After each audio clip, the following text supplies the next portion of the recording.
I declare this general convocation open for conferment of degrees.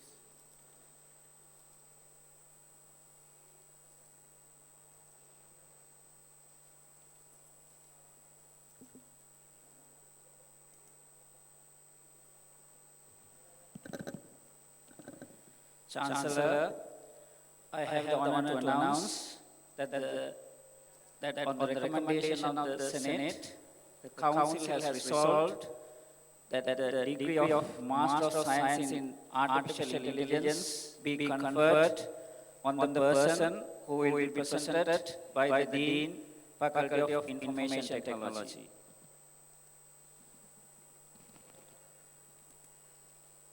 Chancellor, I present GAC Afonso.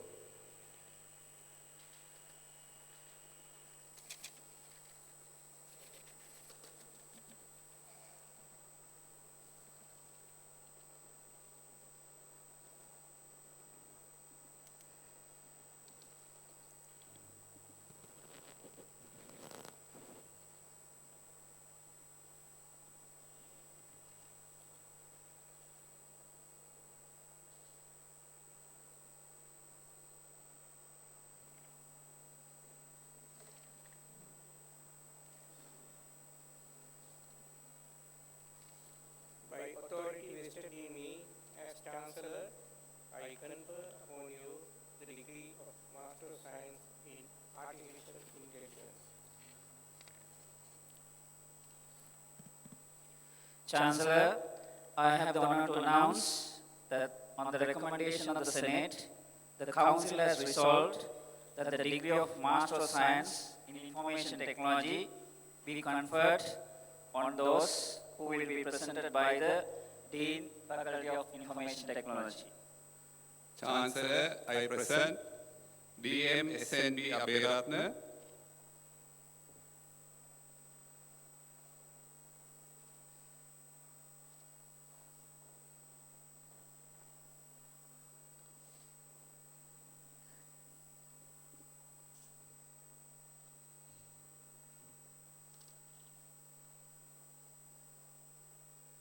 KGTA Malvis,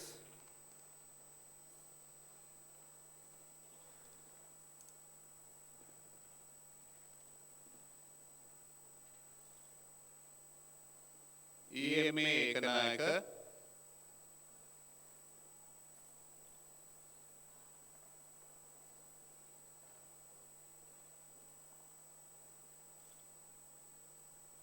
SD Gamage,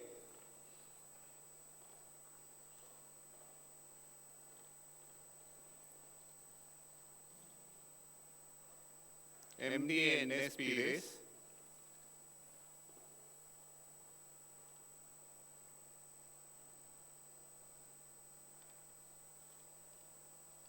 WPGL Pereira,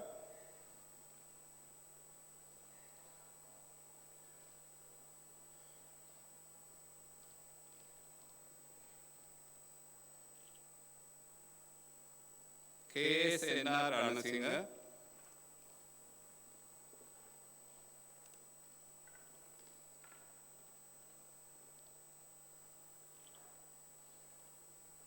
HS Seniratna,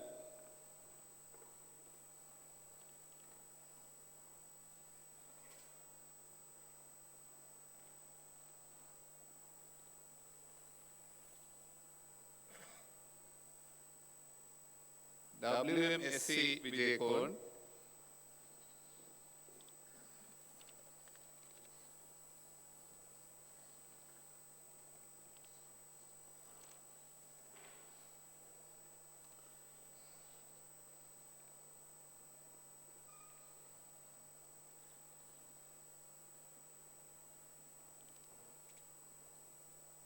By authority vested in me as Chancellor, I confer upon you the degree of Master of Science in Information Technology.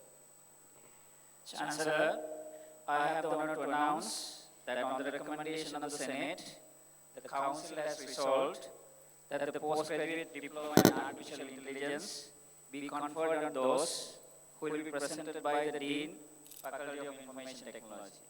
Chancellor, I present MBKS Fernando.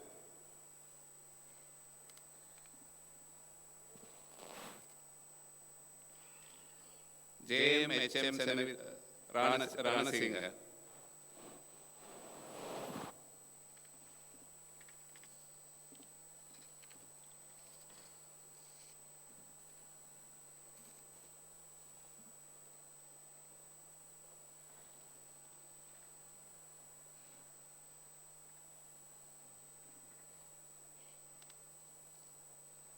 By authority vested in me as Chancellor, I confer upon you the postgraduate diploma in artificial intelligence.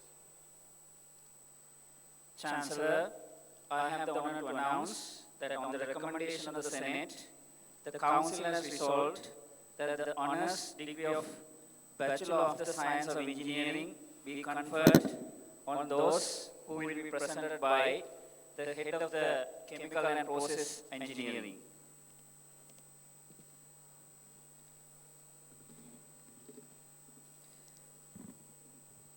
Chancellor, I present AJM LM Aberatna.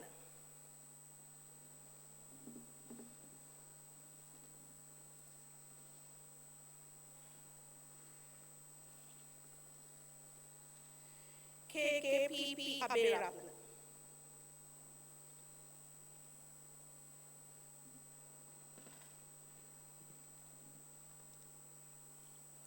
MYAR Ahmed.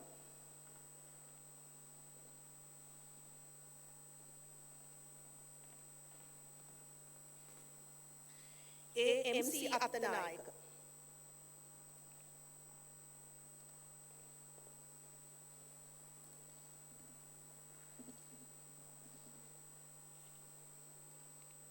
AMSA Bandar.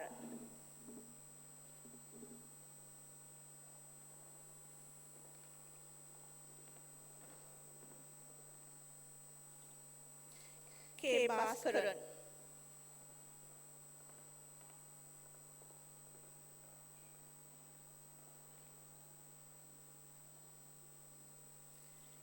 KG Bhattawala.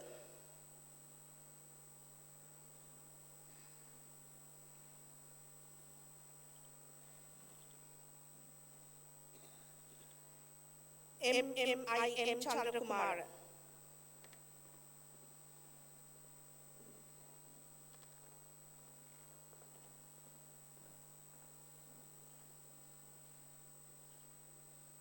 DLP Dharmasiri.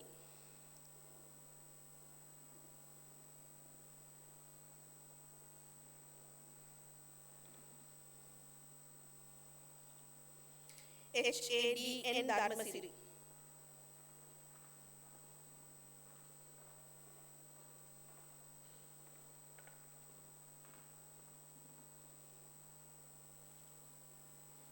CLW Disanaik.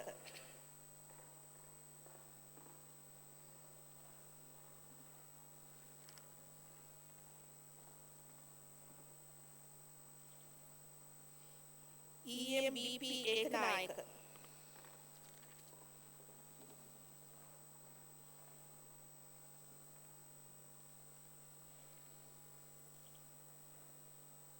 SGS Fernando.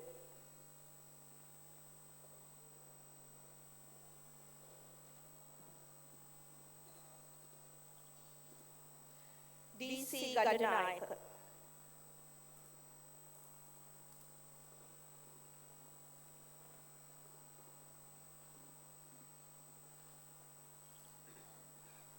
JP Haputantri.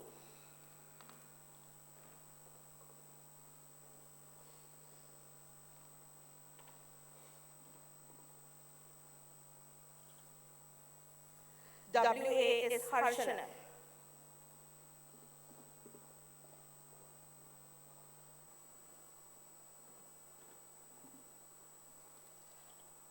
YR Hema Malikagi.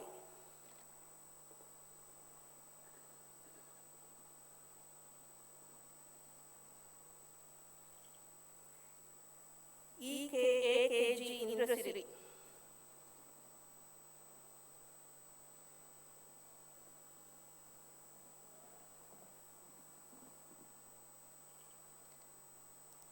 L.A. Isankha.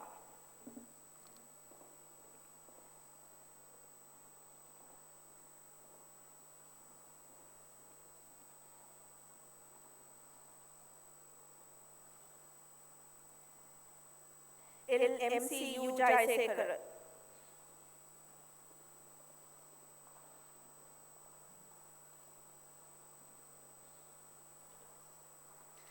C.M. Kalligoda.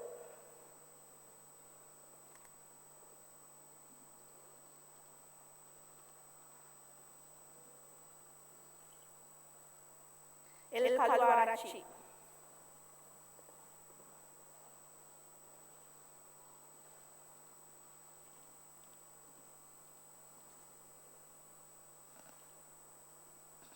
M.A.D. Kaushalya.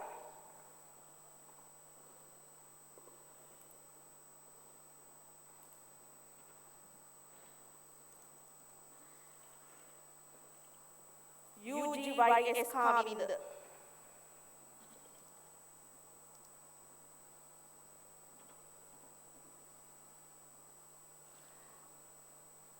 R.A.K. Kumar.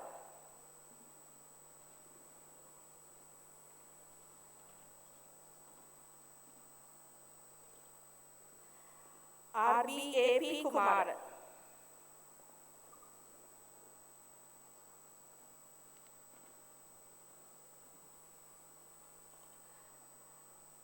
I.G.S.A.W. Kumar.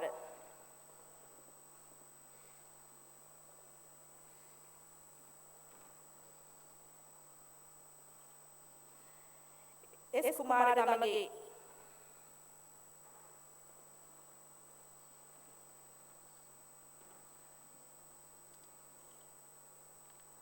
I.C. Kumar Singh.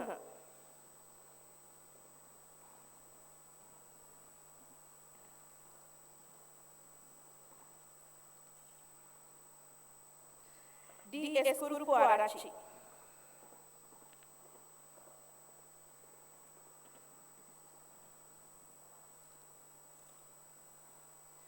J.A.I. Lahiru.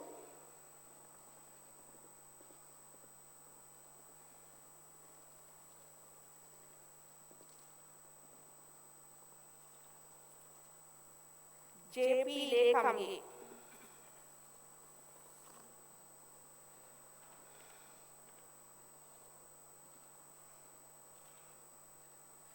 V.C. Lenarachi.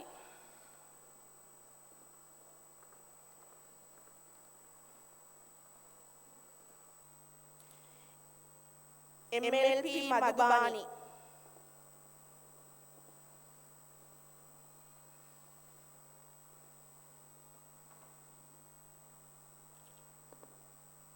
DMG Madhushani.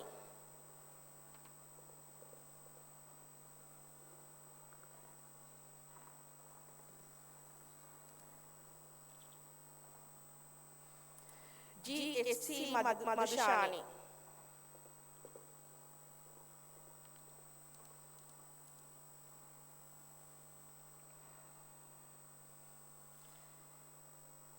HKP Madhushankar.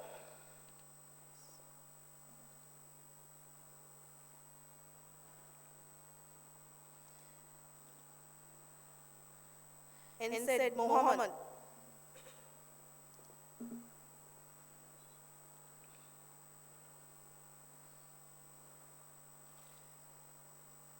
P.U. Muthukumaran.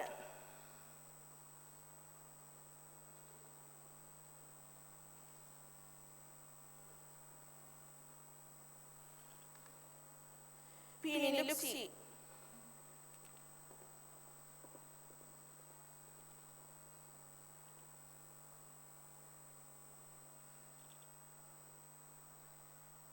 M.A.S. Nimalka.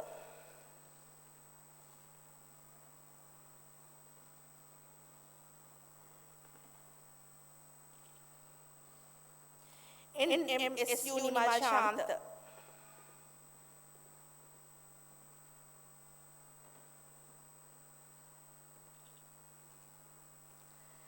G.K.S.H. Nishank.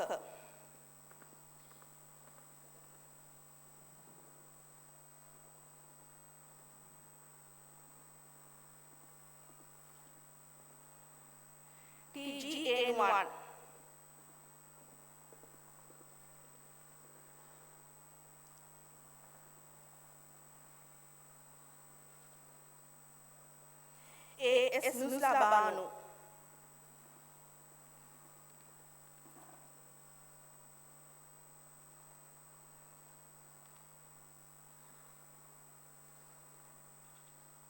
B. Paranamana.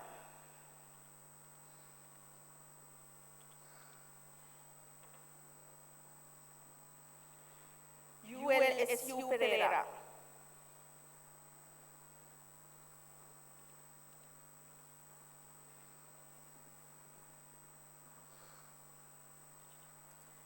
PKTU Pitigala.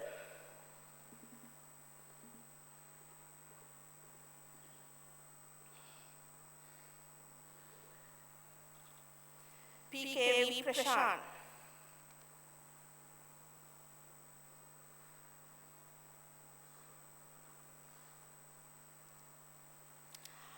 RGMM Premaratna.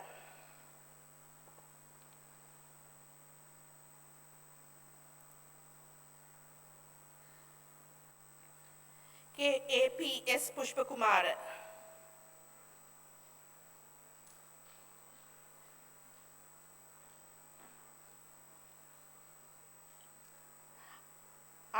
RPC P. Rajapaksha.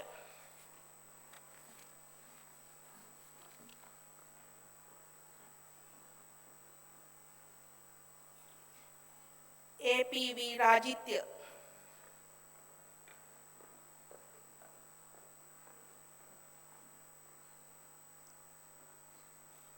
BAPD Ranasinghe.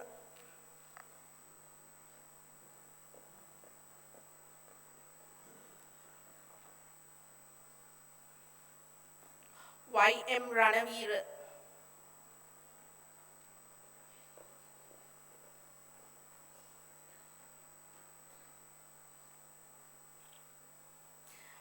ARMAM Ratnayaka.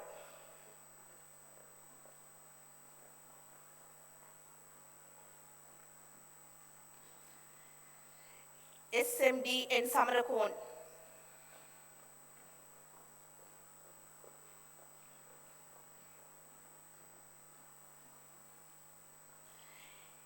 HDI Sandarwan.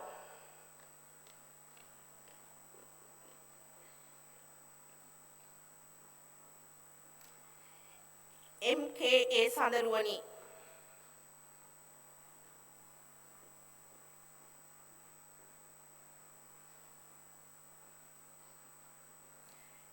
JMS Sankalpa.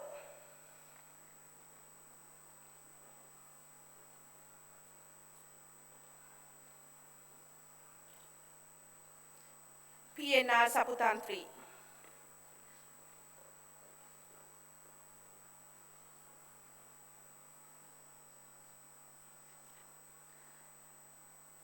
RMLM Sarachandra.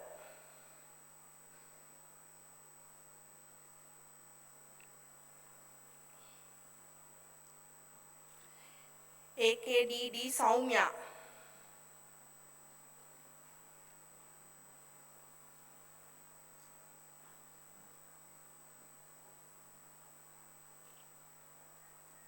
SHWHC Lavansa.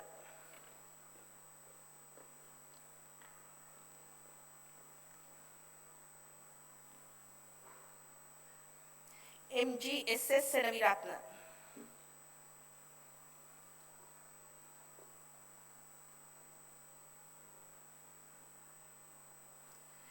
MRU Silva.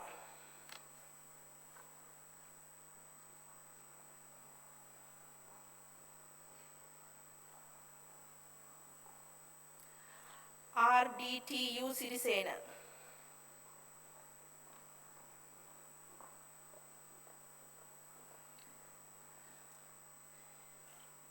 PNB Somaratna.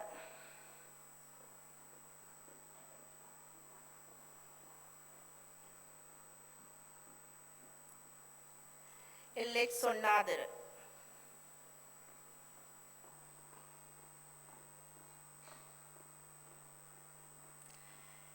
TMHM Tenakon.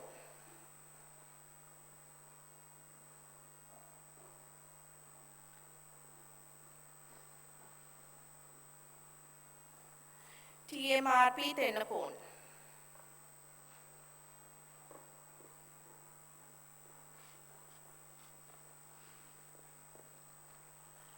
WI මඟ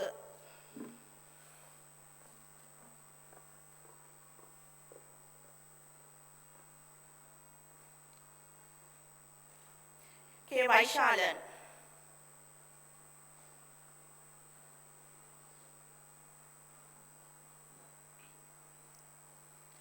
K Warnakula සිංහම්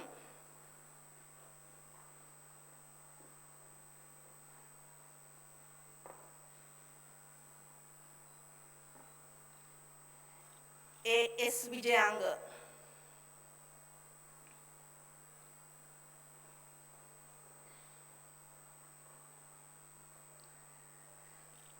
CS Weerakoon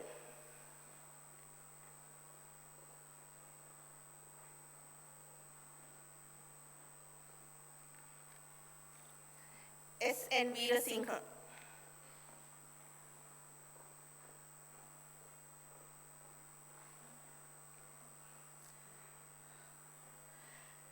WGDS වේලාරත්න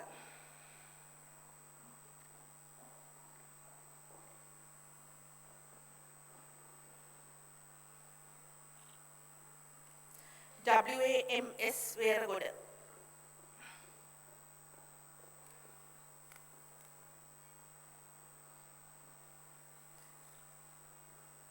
CJ Wickramarachchi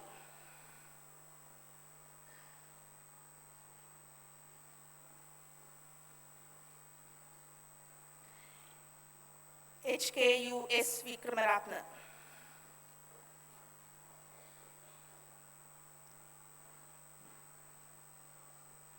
KMDI Wijeratne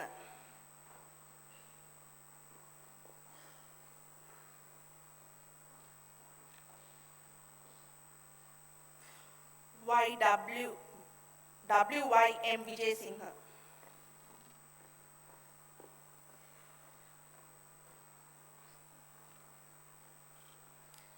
T John Janathan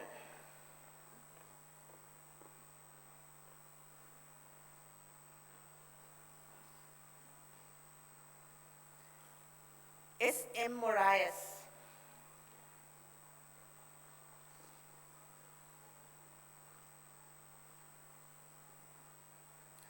RAIN Ranawaka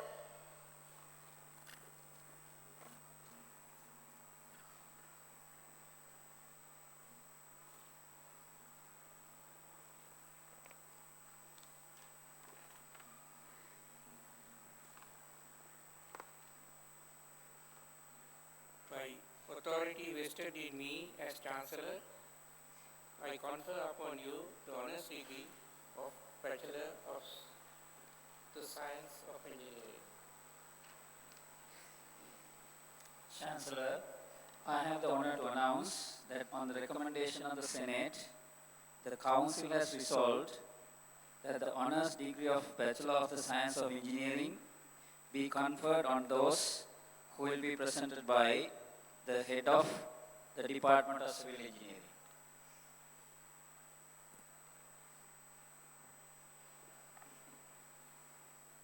Chancellor, I present SS Abewardana,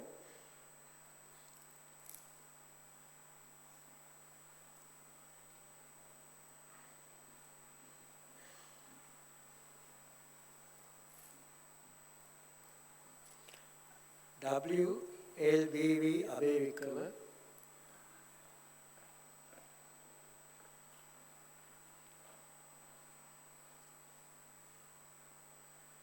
MNM Hafsa,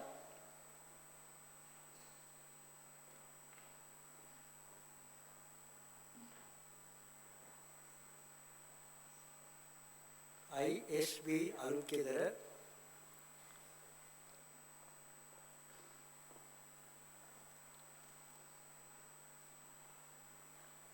WRCK Amaradasa,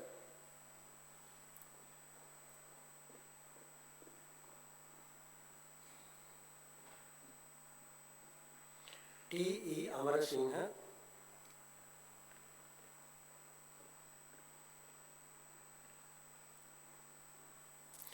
WAK Anjana,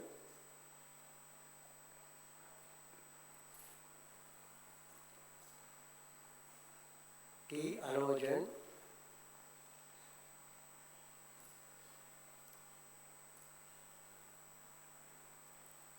HPDH Aryaratna,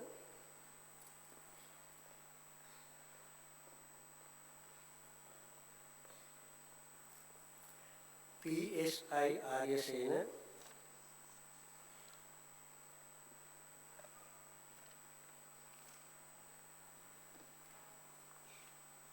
BPDPP Bangwarachi,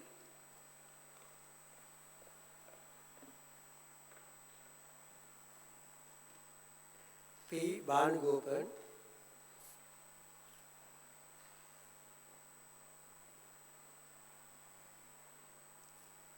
BMSU Basnayaka,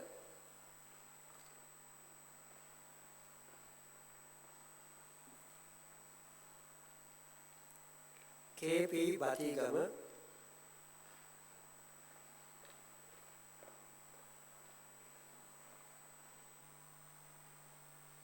KPB Chamat,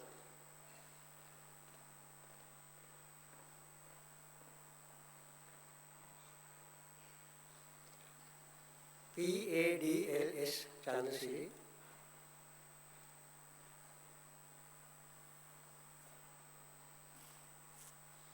JAKS Chaturanga,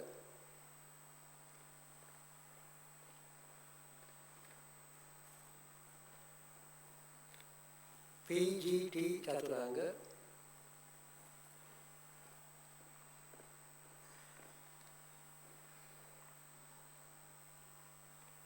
DWSK Dantasingha,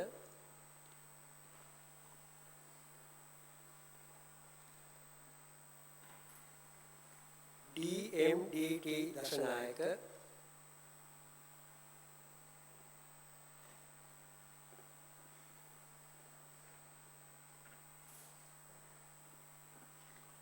DMSP Dasanayaka,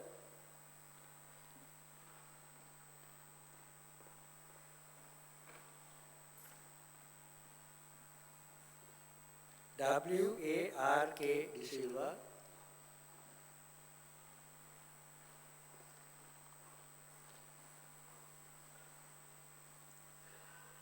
TP Dadigamua,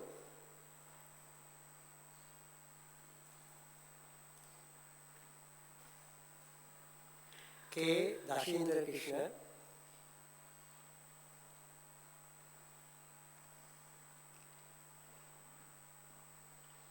RHM Disanayaka,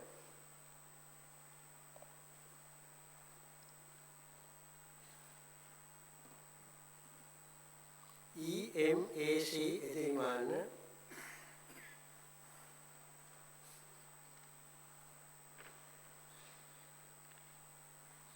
KT Edirivida,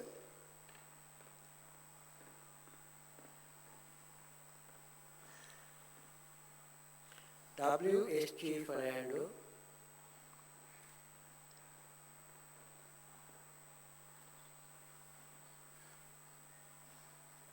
T Gamage,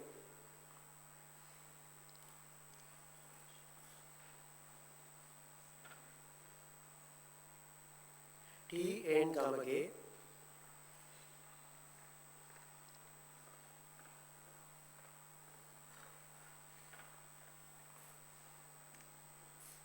N Gangasudan,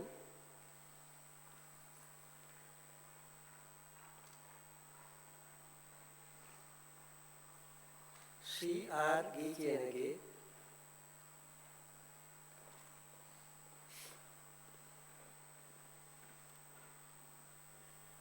BS Ginige,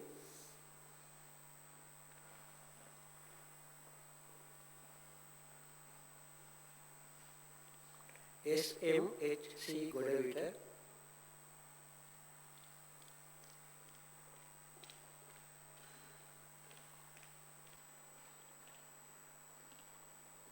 PAM Gomez,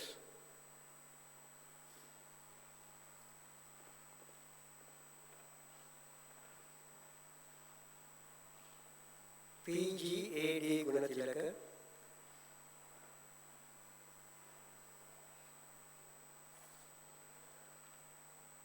HHH හසනාංක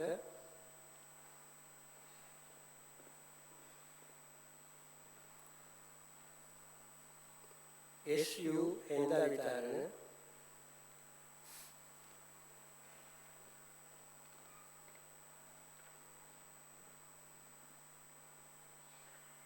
HMI Herath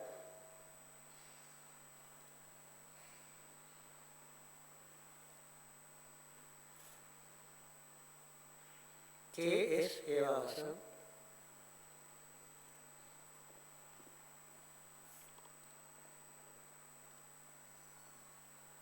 N හිරිශාන්ත්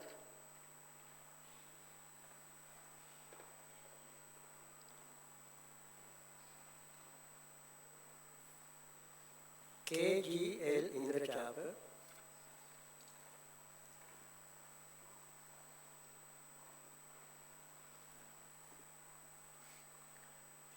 TVA Isuru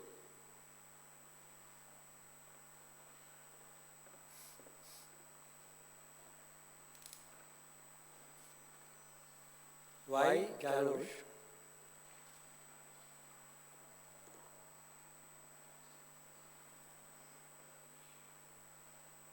MMC Jayamali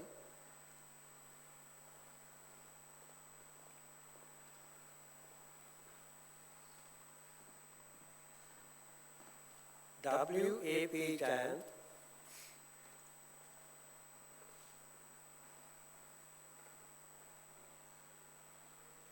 AMSK Jayasekara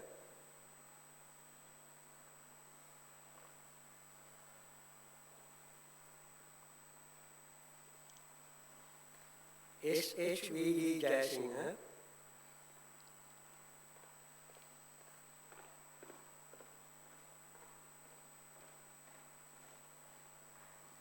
YPK Jayasuriya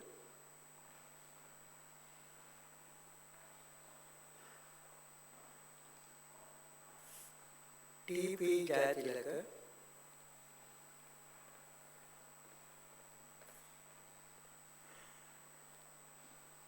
NP Jayawardena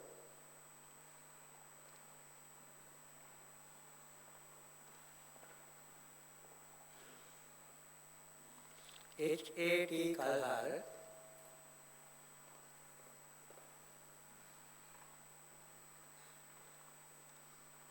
DMT GNM Karunaratna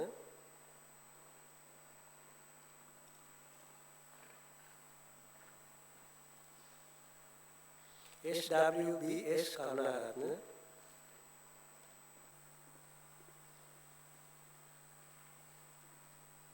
JPDCM Karunaratna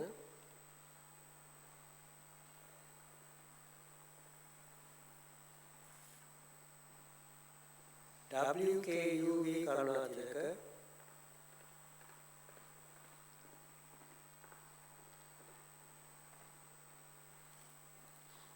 S. Kirushanth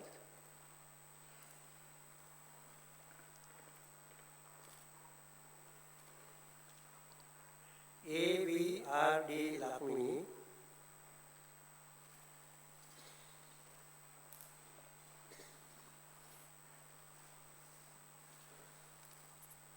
RVPS Lakhuan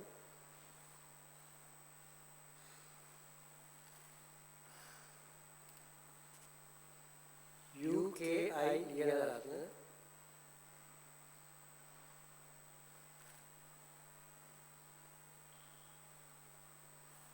RN Madhusanka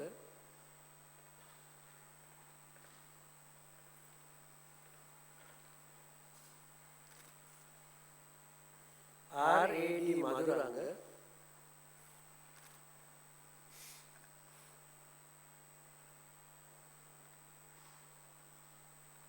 WI Madhushanka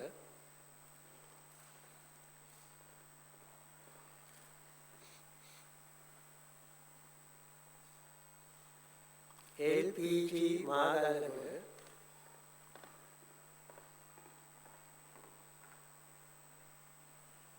H.A. Mendes,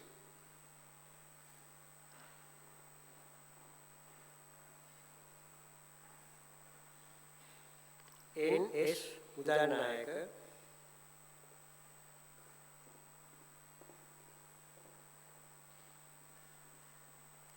O.M. Muthureva,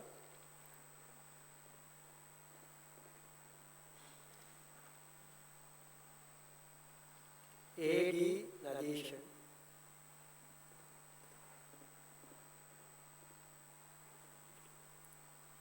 H.P.A.T. Nadishan,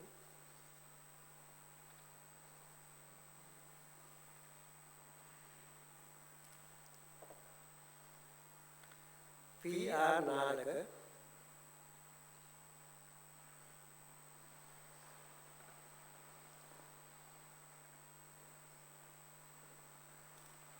S.M.M.S. Nilakshana,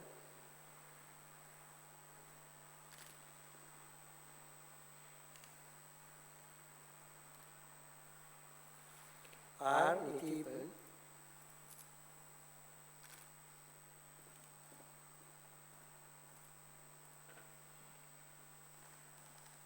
L.N. Paliyavadana,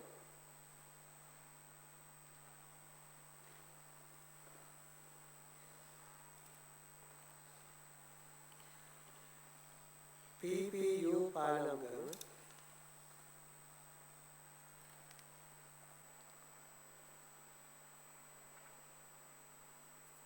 K.A.K. Patirana,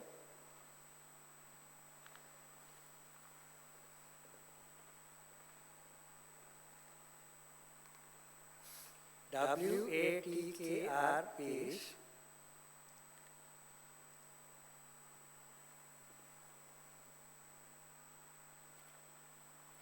G.M.C.A. Pereira,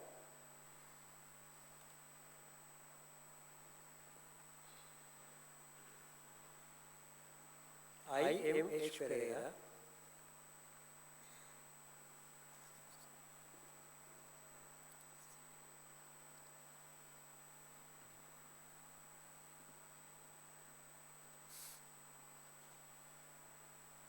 N.V.G.A. Patum,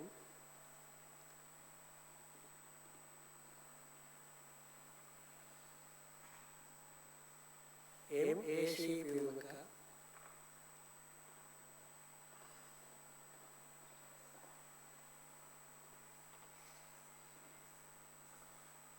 L.H.D. Prasad,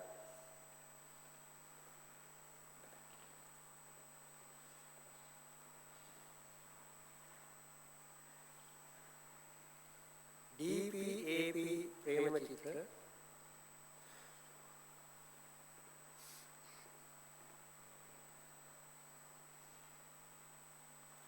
M. Raghuram,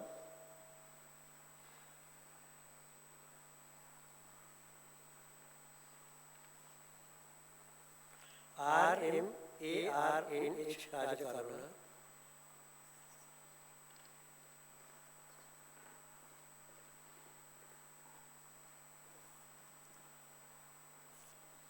G.I.T.R. Ramavikrama,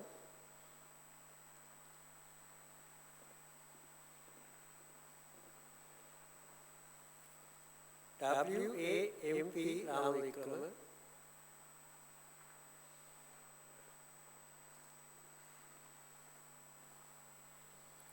O.P.C. Randil,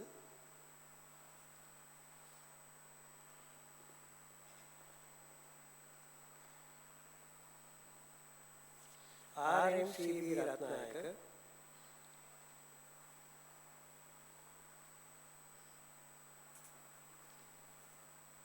S.N.R.L. Ratnayaka,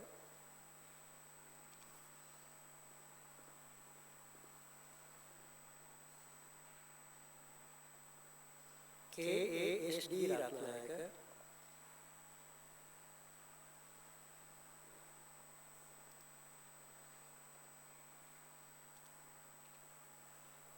P. Sahityan,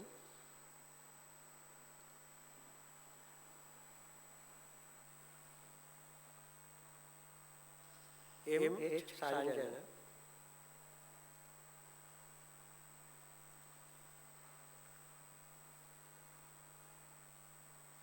JAA සංකල්ප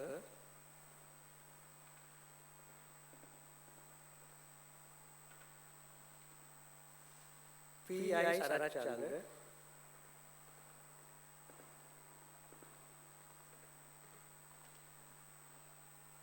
PWH සසංග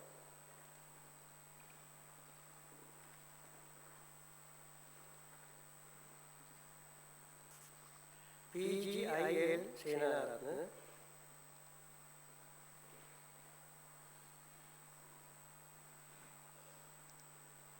VAW Seneviratne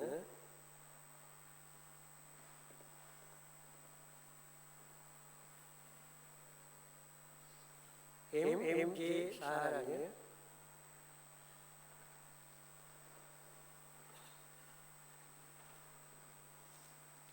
S Sharmi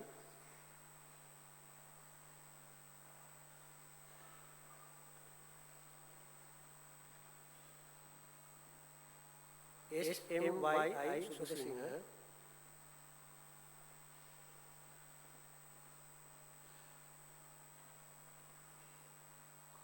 P Dash Mohan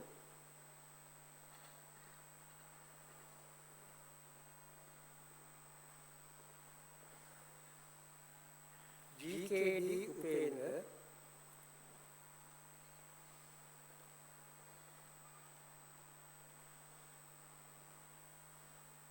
AA Vidhanapataka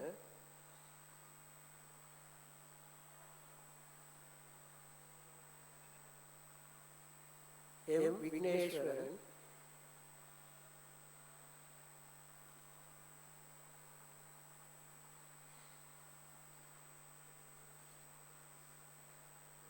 SA Vishwakula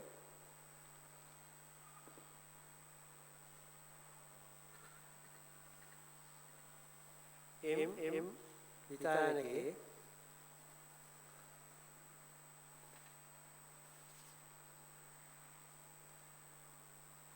WASD Virapon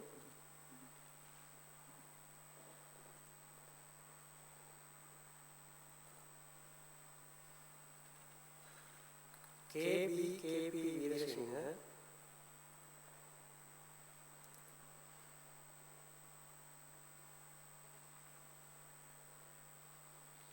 KMOE Vikramasinghe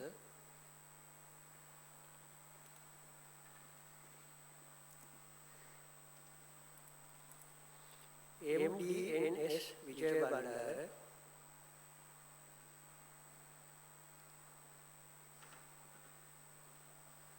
KACS Vijayanayaka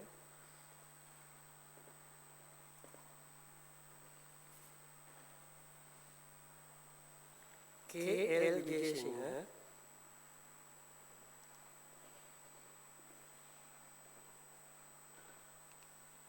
SB Vijayasinghe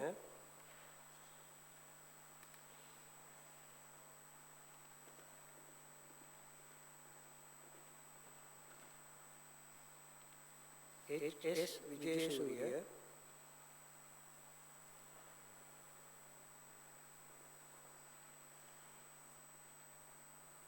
WKSM Dias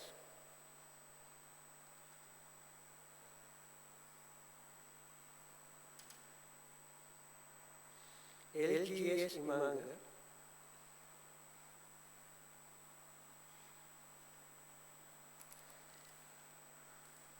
EAJ Iraj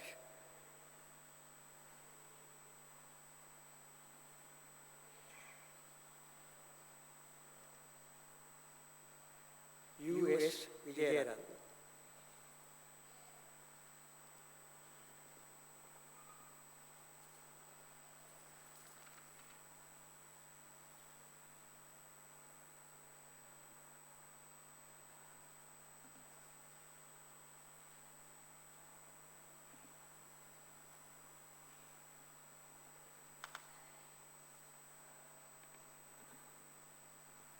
By authority vested in me as Chancellor, I confer upon you the honors degree of Bachelor of the Science of Engineering.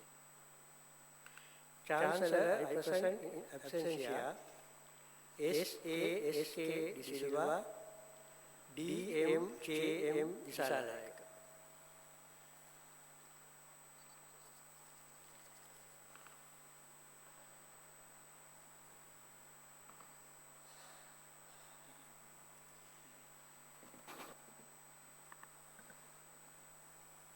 By authority vested in me as Chancellor, I confer upon persons whose names have been presented the honors degree of Bachelor of the Science of Engineering in absentia. Chancellor, I have the honor to announce that on the recommendation of the Senate, the Council has resolved that the honors degree of Bachelor of the Science of Engineering be conferred on those who will be presented by the head of the Department of Computer Science and Engineering. Chancellor, I present A.H.K.T. Aberaratna.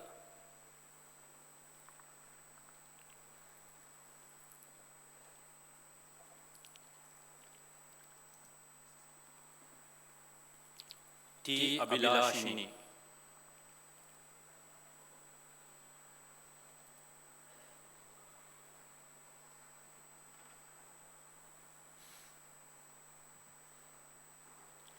P.K.D.R.M. Alvis.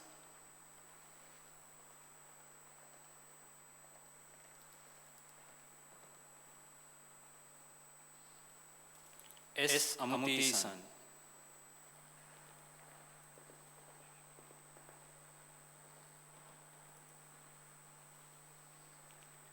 V. A. Anandaraja.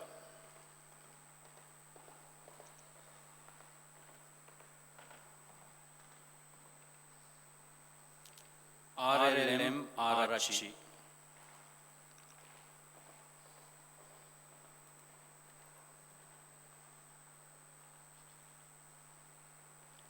AAGCK Aruma Peruma.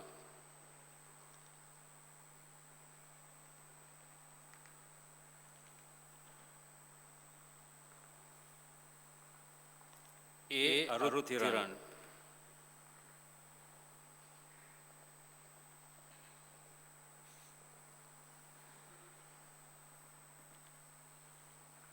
W.A.I. Asanka.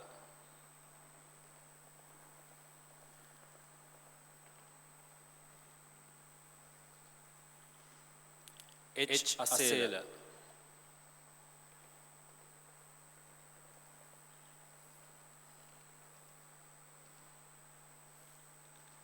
D.R. Tapatu.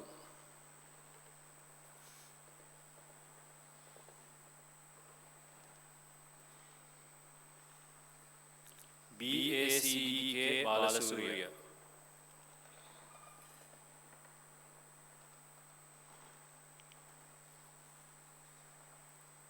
R.K. Bandara.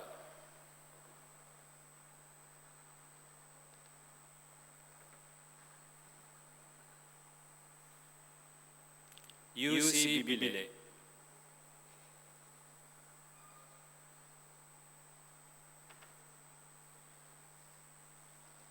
L.Y.N. Chamika.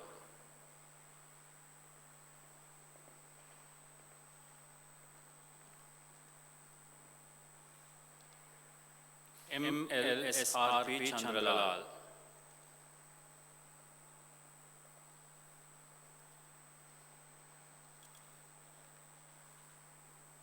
A.M.N.V. Chandrasoma.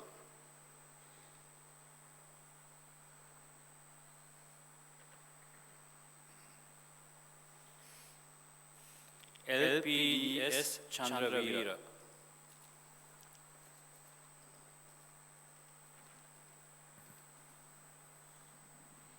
H.D.N. Dabare.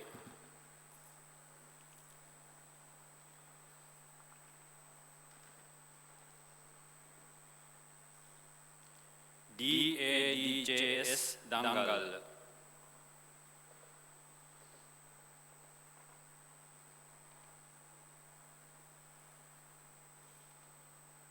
K.C. Dasanayaka.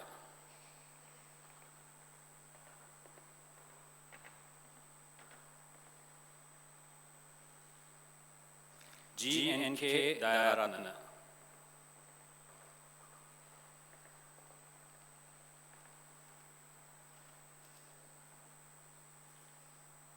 HAIC Dayaratna.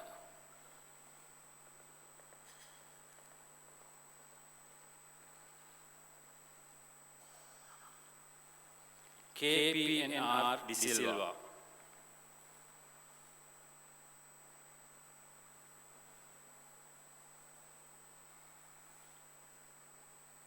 WWA De Silva.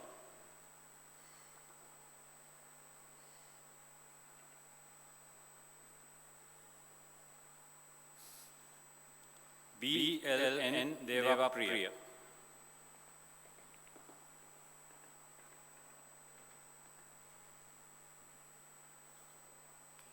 DN Dilanka.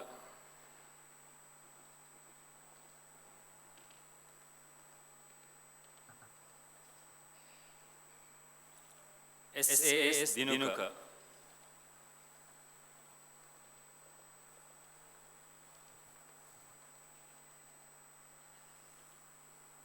SR Dulani.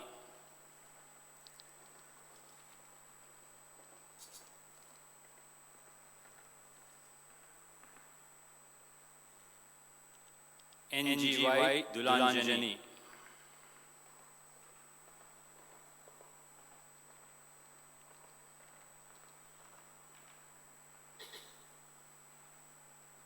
SW Edirivira.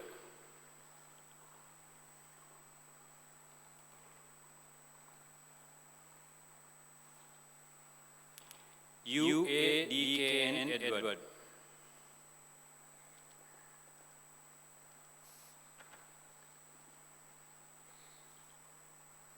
DN Egodage.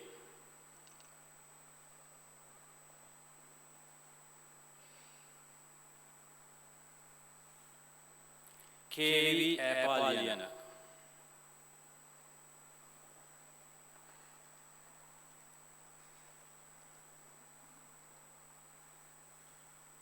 WHL Fernando.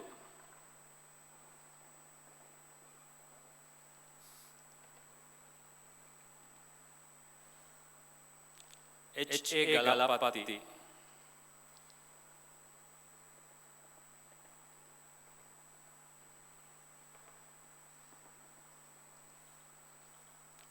LCJ Gamage.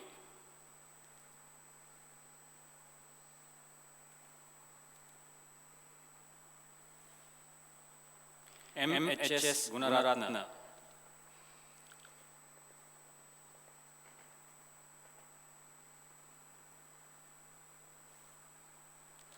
NR Hasanta.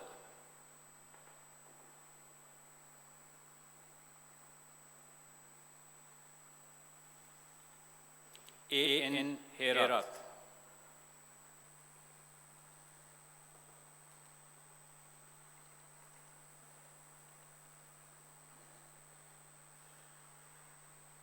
HMCB Herat.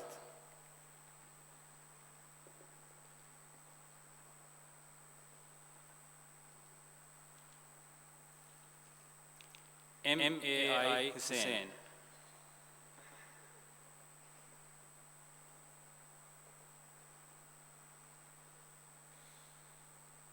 PKN Indunil.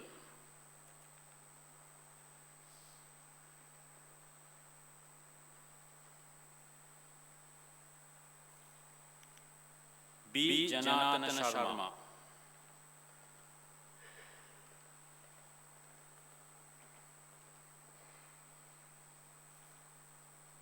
JALP Jaikodi.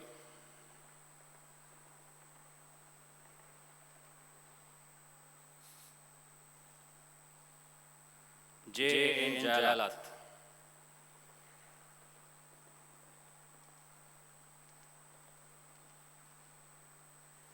SN Jayasingha.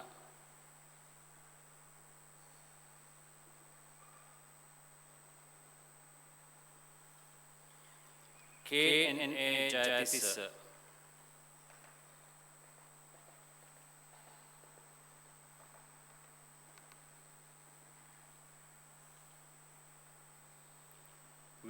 Jayawardana.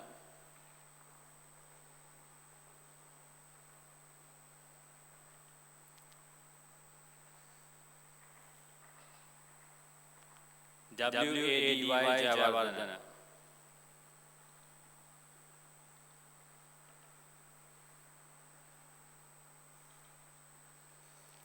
JN Jihan.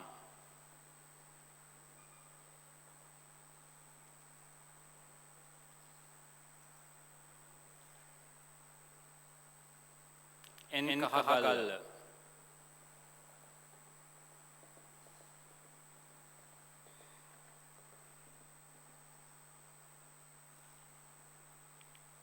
GP Kanchana.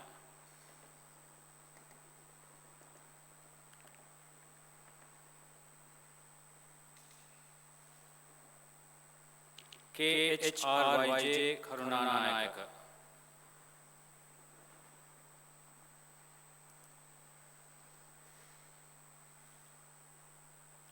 KPCK Karunanayaka.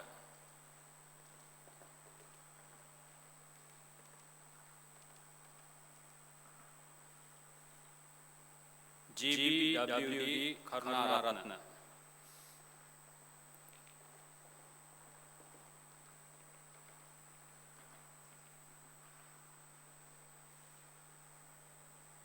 KMCM Karunaratna.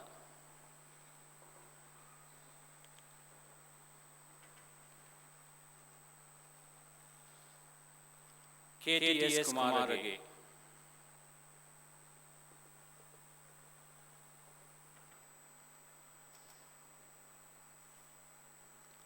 TD Kumarasinghe.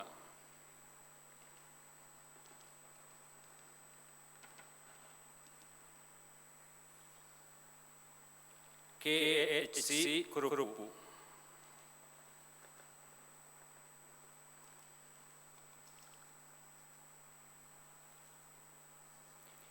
RAM Lahiruni.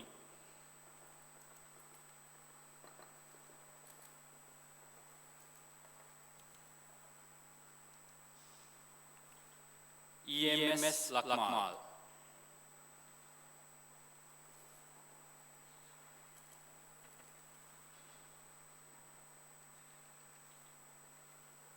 KGTD Lakmal.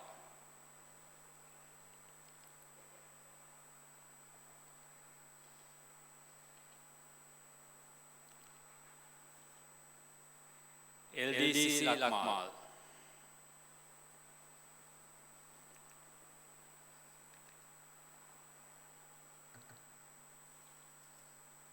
WLADSA Lianarachi.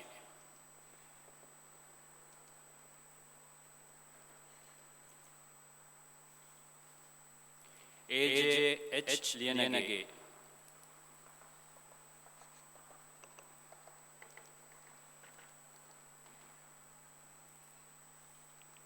WL Madhusanka.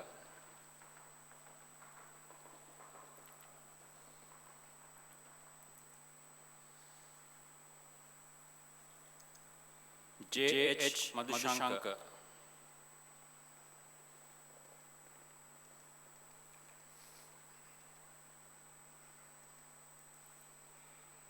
MKS Madhushanka.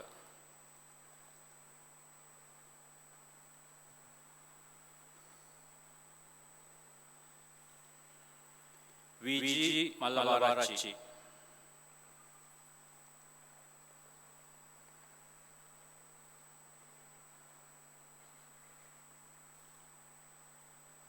LB Migahapula.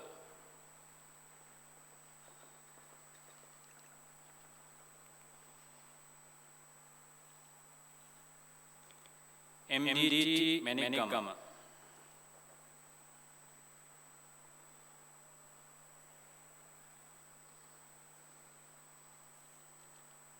JPM Hiranga.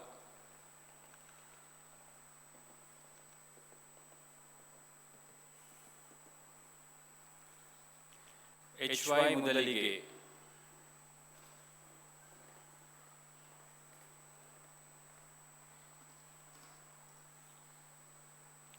KMSA S.A. Munasinghe,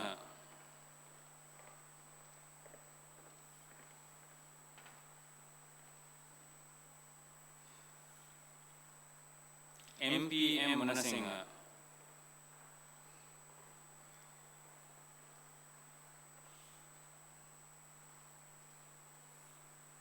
M.A.C.E. Nayanajit,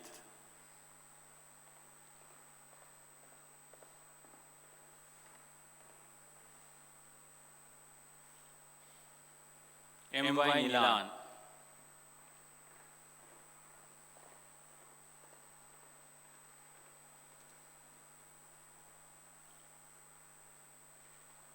L.B.E.H. Nimalaratna,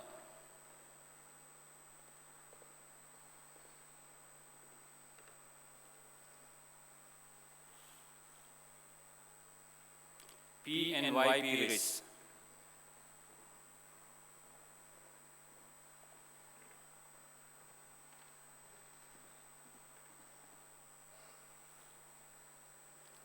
H.A.D.A. Pereira,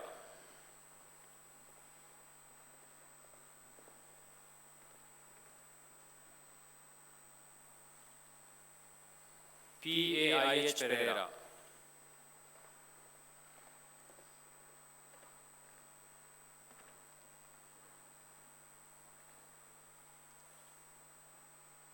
G.A.N. Priyadarshini,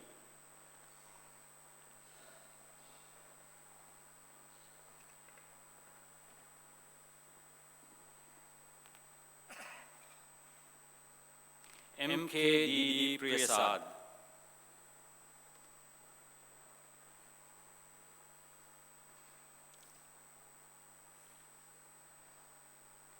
R.A.M.K. Rajapaksha,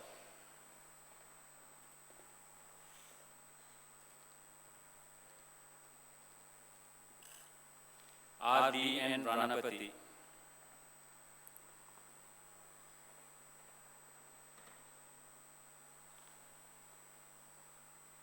A.M.N.B. Ratnayaka,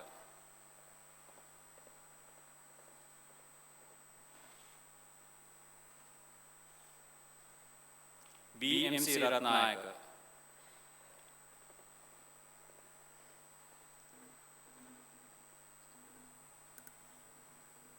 H.K.D.B.A. Ratnayaka,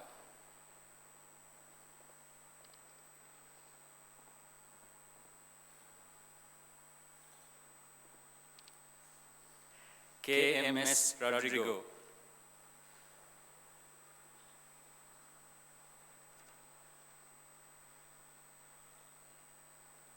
A.K. Raman Patirana,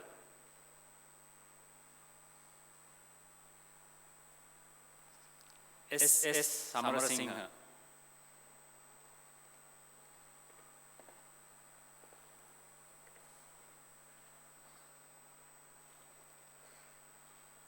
M.W.D.P. Sandarwan,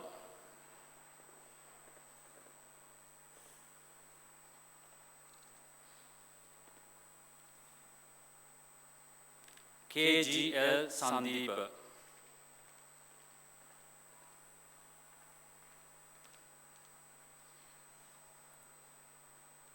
D.D. Sellaheva,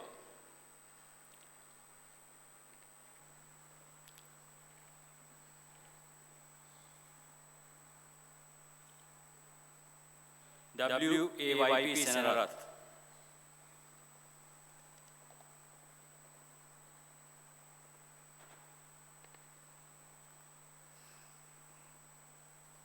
K. Senthalan,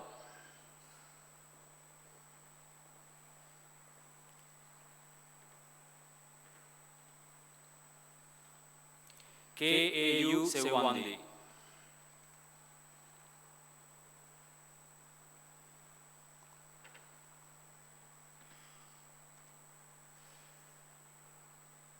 N. Subangani,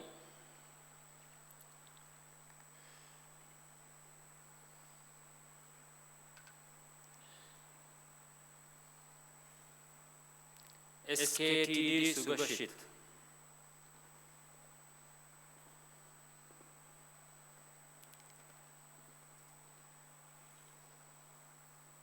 S.A.I.M.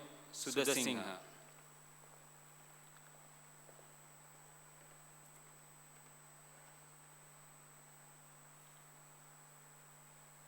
K.M. Sugadadasa.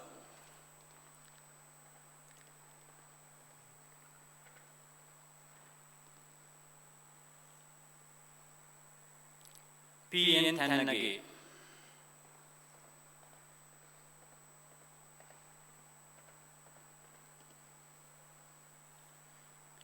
T.M.D.K.B. Tenakon.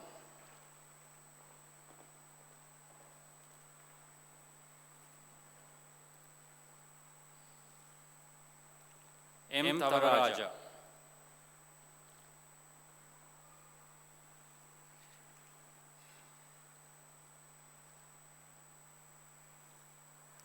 B.J.C. Tilakaratna.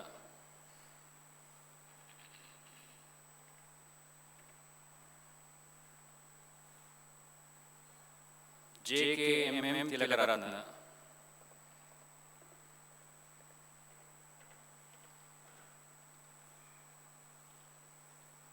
H.H. Udayanath.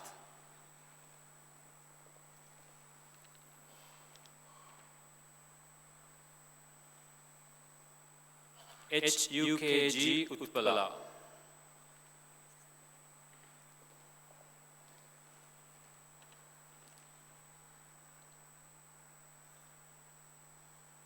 J.C. Vidana Patirana.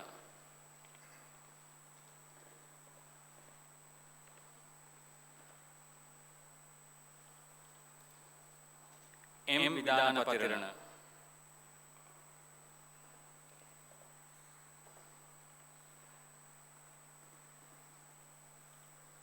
S. Vinujan.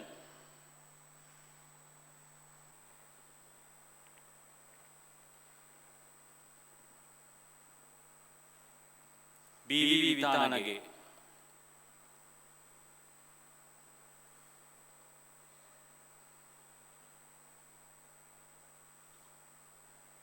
M.S. Vedige.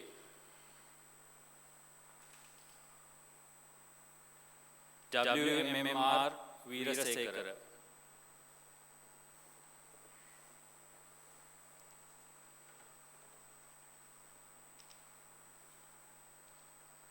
L.K.H.M. Veerasena.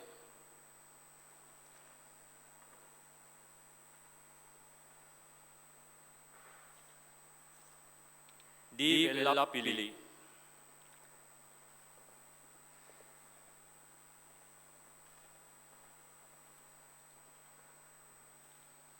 W.A.S. Vikamarachi.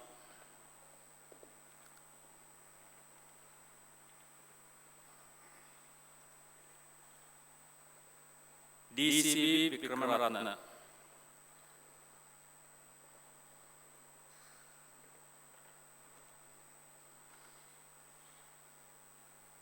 M.S. Vikramaratna.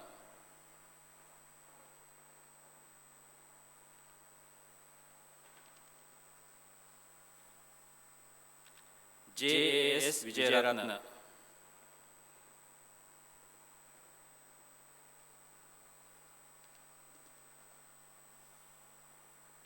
L.L.P.A. Vimalasiri.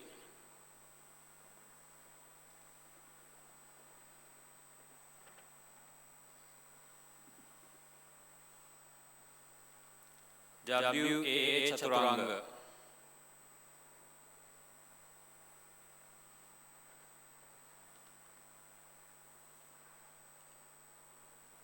A.S.R. Fernando.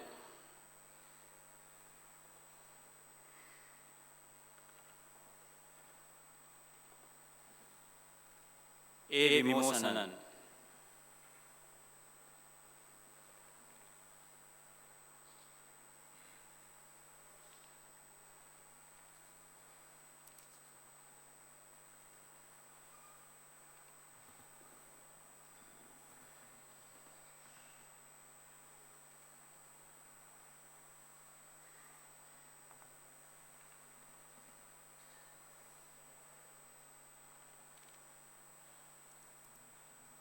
By authority vested in me as Chancellor, I confer upon you the honors degree of Bachelor of the Science of Engineering.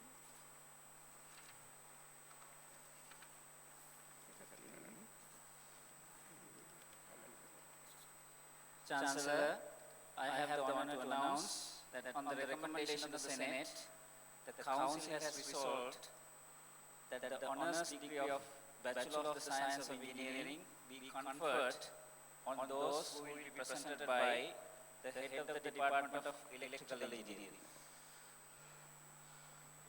Chancellor, I present N.S. Abegulwadan.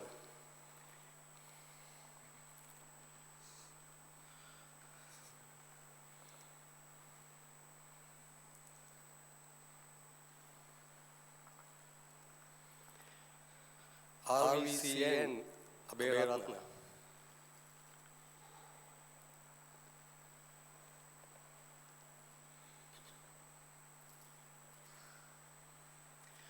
SK Akmimana.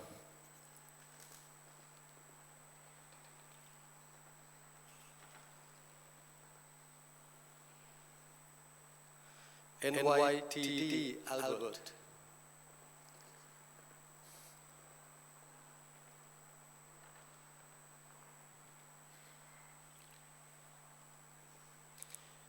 HHCL Amarasinghe.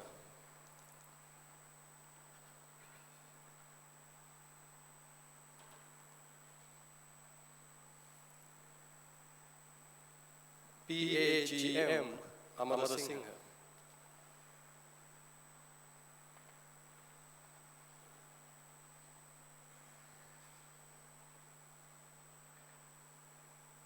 WM Anulangi.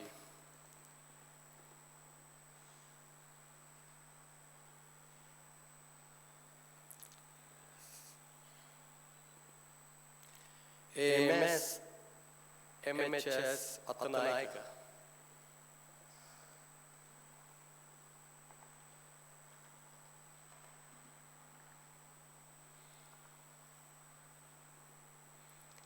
IBH Bandara.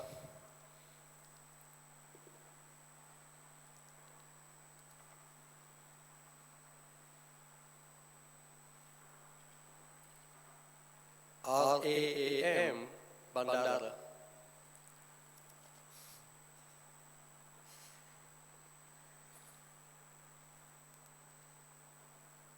NMKD Bandara.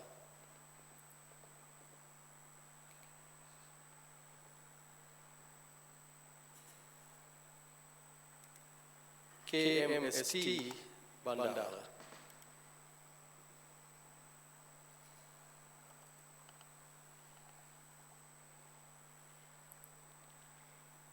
PBJ Chamikala.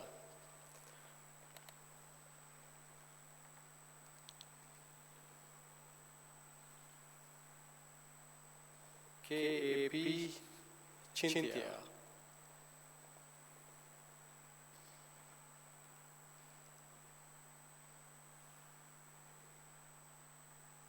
DVK Chittadeva.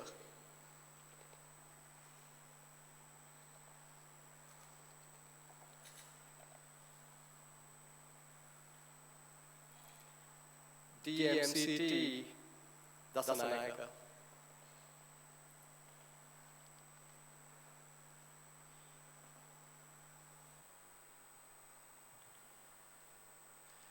WDT Dayananda.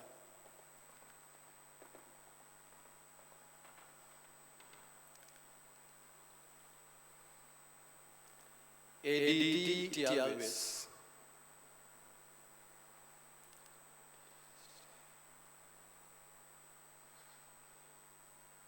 EMSD Diserum.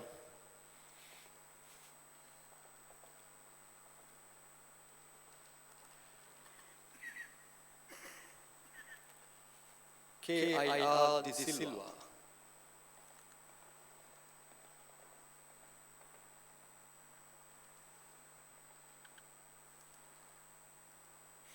HHH de Silva.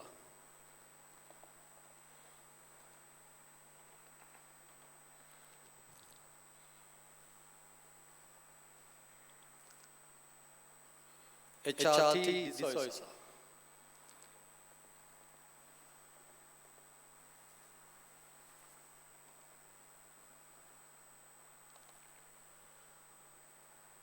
MAWT Deepa.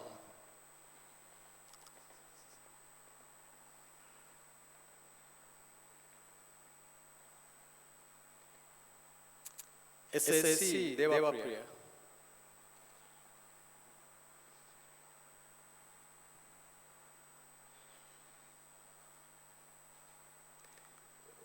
PCD Dhanabandhu.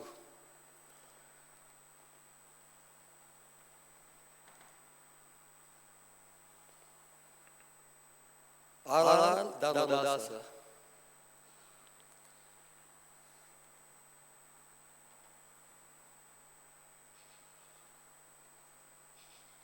MKS Dimitra.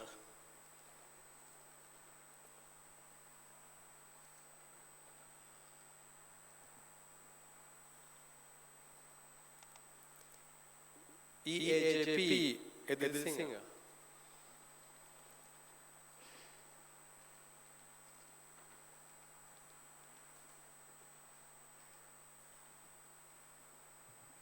KSV Fernando.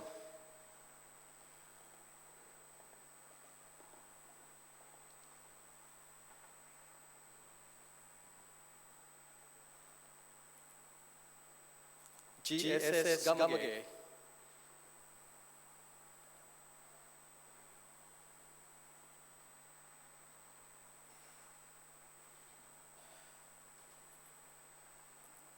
ADK Keith.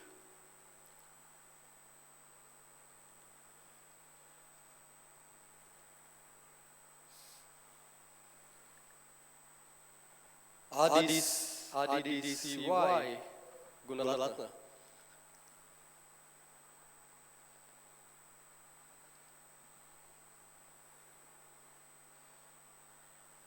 IMKR Gunawardana.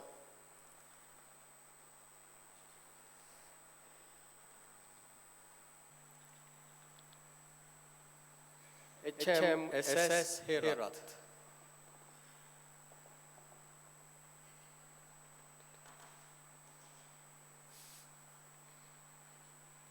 TH Indikatia.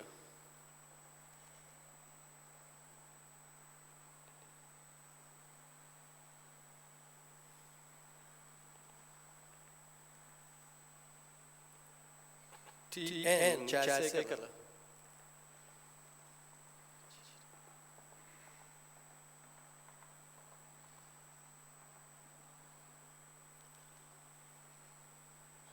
HGTA Jasinga.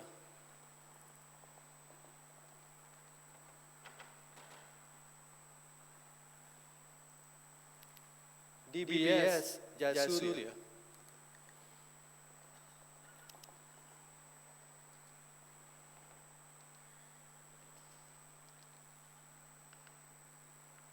GD Kanchana.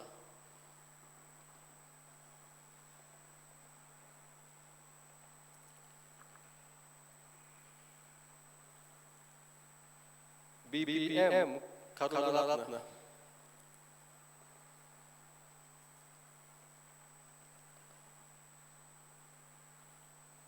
IMAM Karunaratna.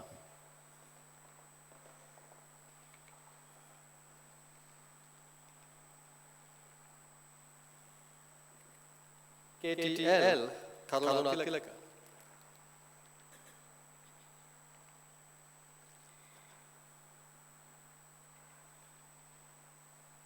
KE Kishani.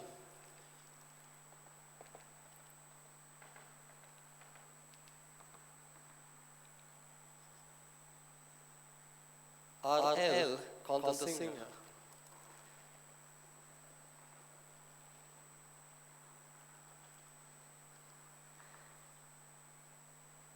ADM Kumara.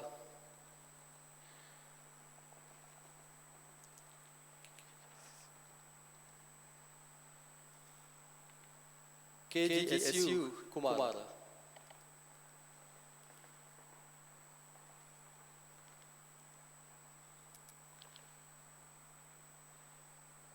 HS Kumara.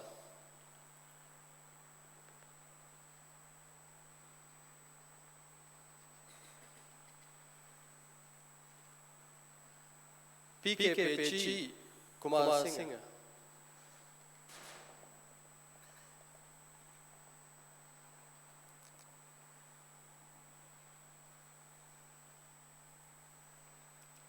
EGPC Kumari.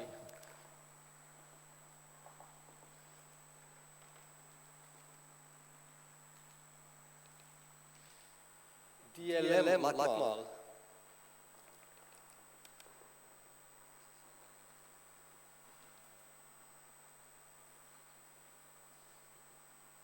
SOK Lakmal.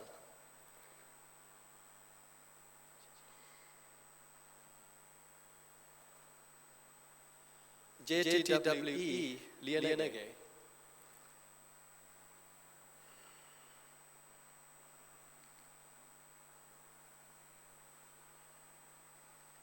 AWPA Madhushankar.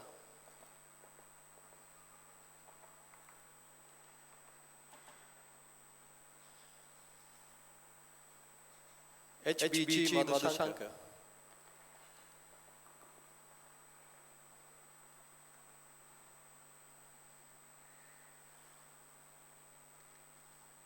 US Madhulanga.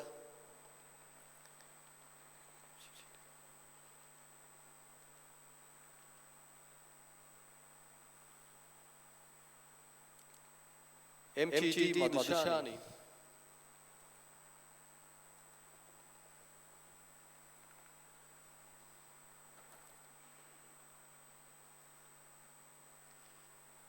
DC Mahipala.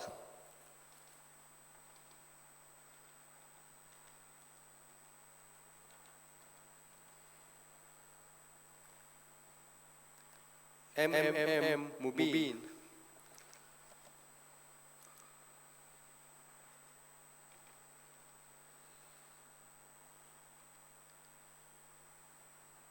KGL Navaratna.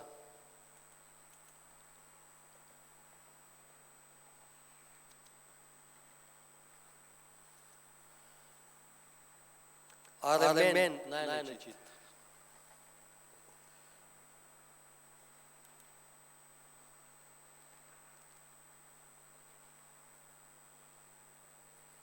KANC Pereira.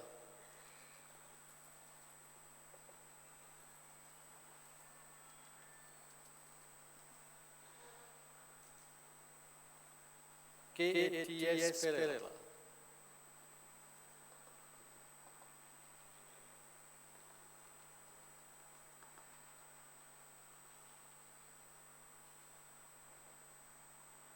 KARR Pereira.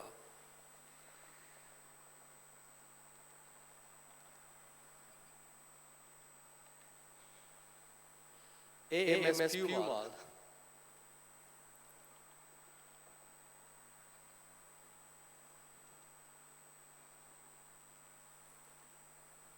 LKI Piyavadani.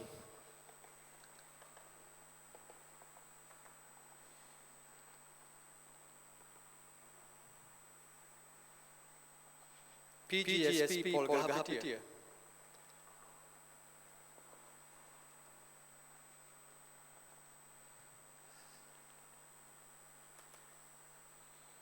LLD Prabhashwari.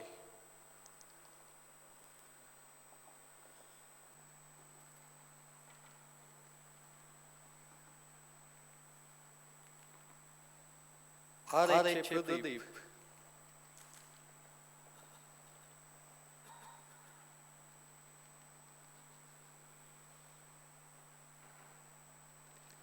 WAR Premachandra.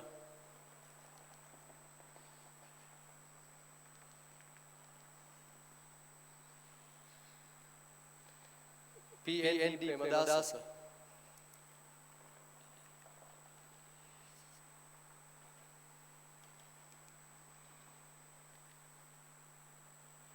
EHADSD Premaratna.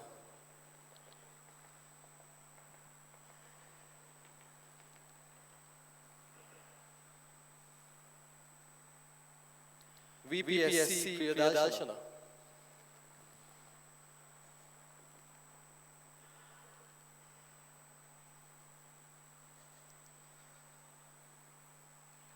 BHA Pushkumar.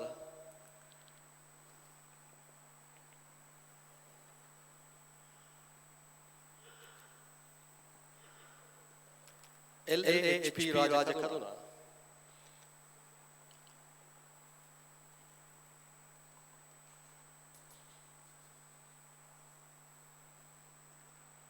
RMYS Randunu.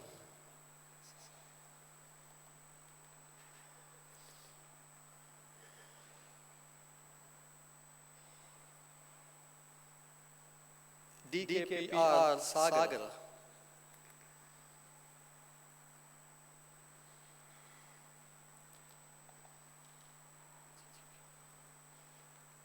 GKL Sampat.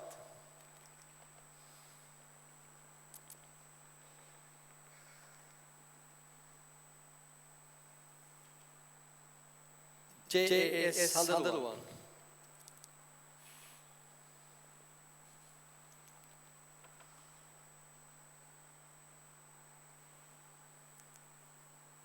KDN Sandalwan.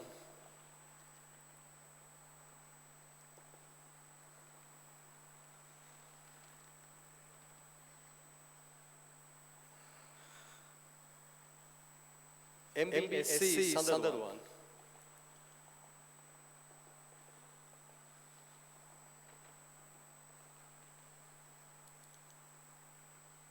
PR Sanjeeva.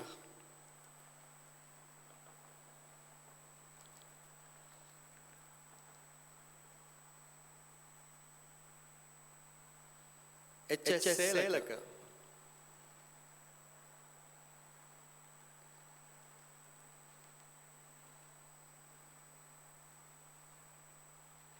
NLD Siebel.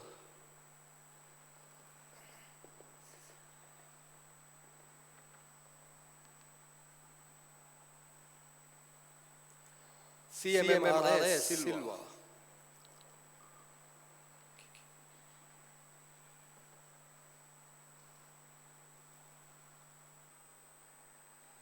KMHT Sirivardhana.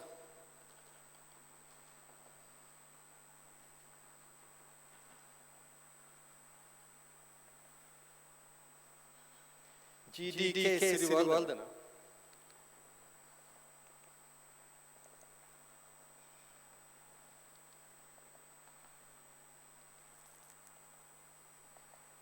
MWRP Somaratna.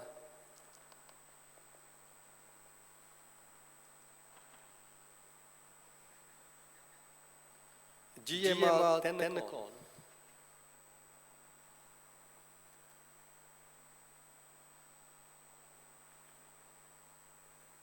PS Tenecon.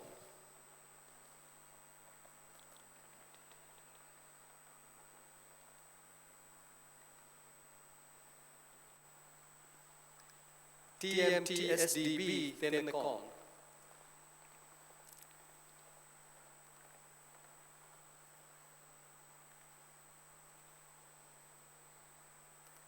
MHTT Tileka.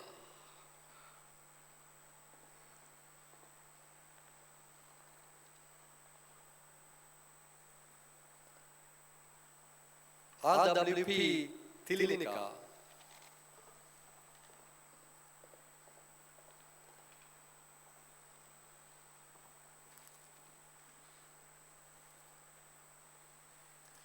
LT Udayanga.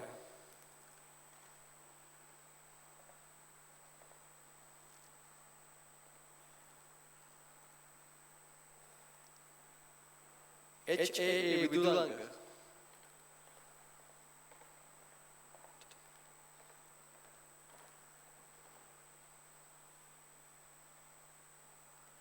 WMHM Vanasingha.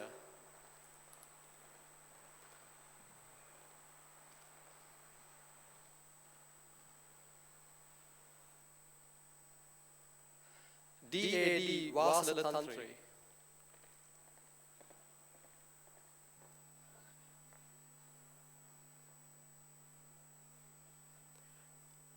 KL Vatsala,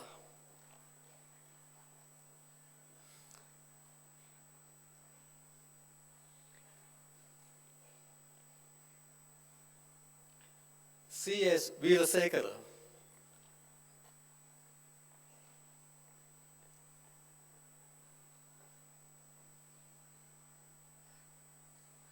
ANJ Vijay Singh,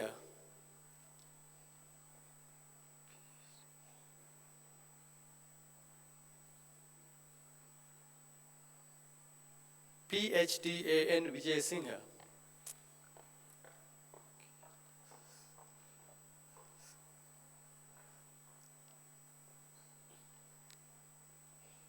KUNSS Vijay Tunga,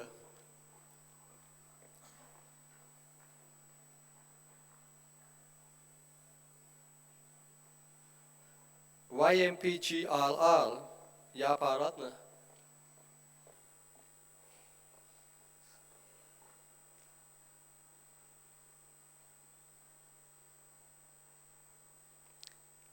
HGMT Yashoda,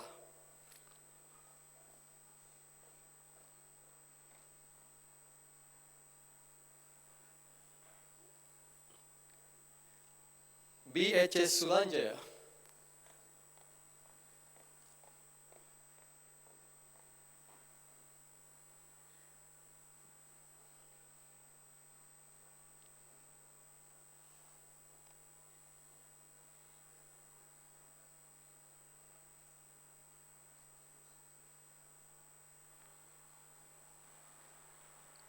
By authority vested in me as Chancellor, I confer upon you the honours degree of Bachelor of the Science of Engineering.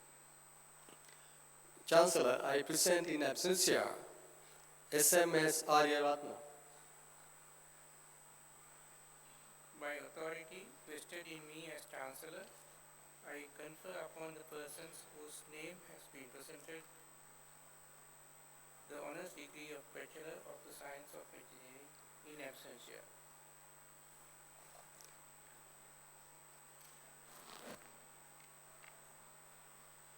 Chancellor, I have the honor to announce that on the recommendation of the Senate, the Council has resolved that prizes be awarded to those who will be presented by the Dean of the Faculty of Engineering.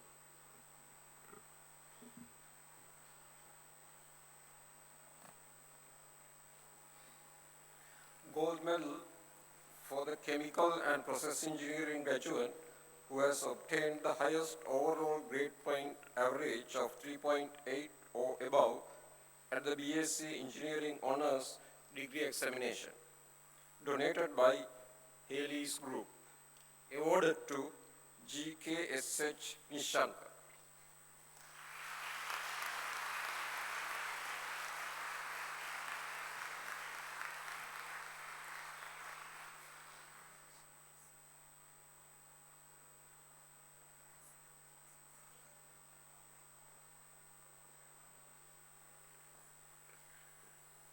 Gold medal for the civil engineering graduate who has obtained the highest overall grade point average of 3.8 or above at the BSc Engineering Honours Degree Examinations, donated by Deshabandhu Dr. A.N.S. Kulasinghe, awarded to JAA Sankalpa.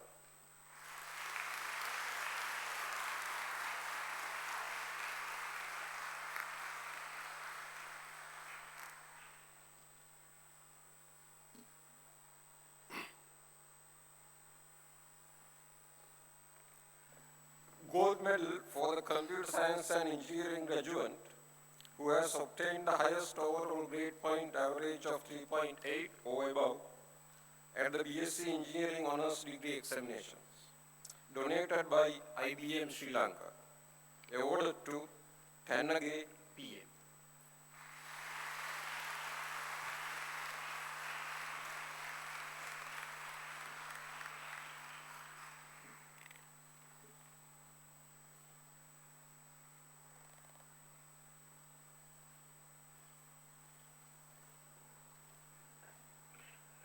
Gold medal medal for the electrical engineering graduate who has obtained the highest overall grade point average of 3.8 or above at the BSc Engineering Honours Degree examinations.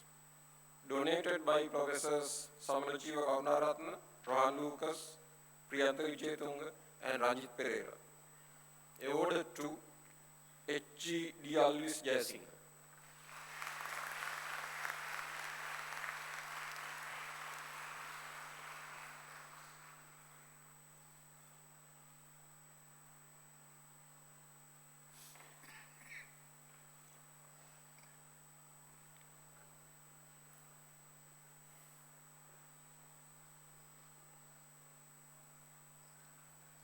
Gold medal for the most outstanding graduate of the Faculty of Engineering 2018, awarded to K. M. Sugandhas.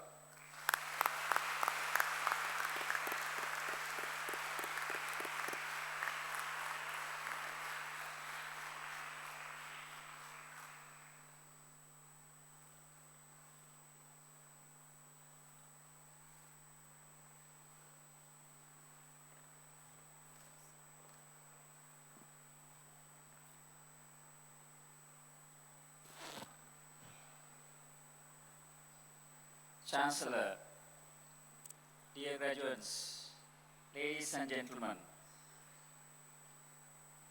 this morning we are privileged to have Professor of Sustainable Energy and Director of Center for Energy Research of the School of Engineering and Advanced Technology, Massey University of New Zealand. More importantly, is a member of the Scientific and Technical Advisory Panel of the Global Environmental Facility with its secretariat based in Washington, D.C. And he has been serving in this capacity from 1st January 2013. He has many achievements, among them Companion Royal Society of New Zealand since 2006, Royal Society of New Zealand Technology and Science Silver Medal 2002, 2010 Award for Energy Efficiency and Conservation Authority for outstanding contribution of renewable energy and energy efficiency. He is an elected fellow of the Institute of Professional Engineers of New Zealand since 2003. IPENS Furkert Supreme Technical Award for Engineering Achievers in 2008. He is a Senior Analyst, International Energy Agency since 2007 to 2010. Also, is a Royal Chair of the Royal Society of New Zealand Panel on Climate Change Mitigation in 2015. And he is also in the Intergovernmental Panel on Climate Change since 1998 to date. In this capacity, he has held the lead author, coordinating lead author in numerous occasions, and also he has reviewed many documents in that capacity. Dear graduates, he has been the professor in the University of Massey, where he started as a lecturer since August of 1971, unchanged, till he enjoys the professorship. With all these achievements, he has world over served in many sabbatical positions, yet he has been married for 47 years to his wife, Catherine, with 2 children. One is Adam, who is a consultant psychiatrist. Miranda is a sustainable planner. And he has 3 plus 2 grandchildren, and he enjoys life to the fullest.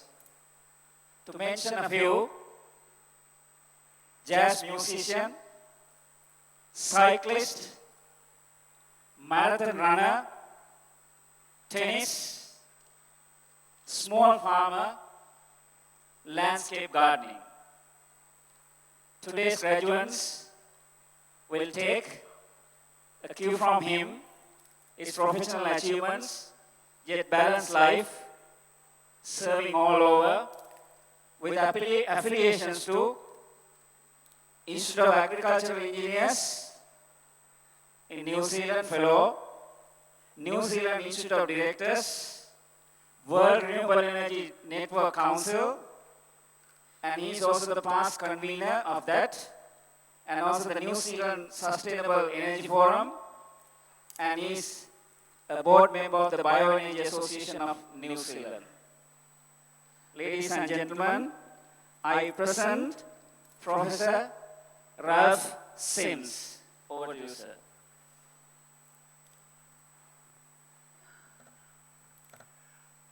Are you born?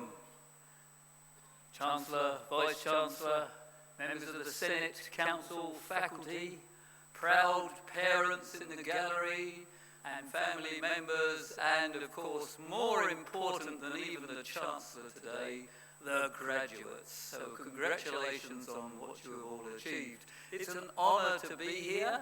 I am deeply grateful to the Asian Development Bank who sponsored the opportunity. And I'd like to make an observation before I start the presentation, in that it's very good to see so many young ladies appearing on the platform today, especially in this discipline of engineering. My country of New Zealand has a lady Prime Minister. She has been there for nearly a year. She is 37 years old. She has a baby of 3 months old who she took to the United Nations last week for presentations, where I think your president was there too. So it is good to see that women in this world are achieving great things as well.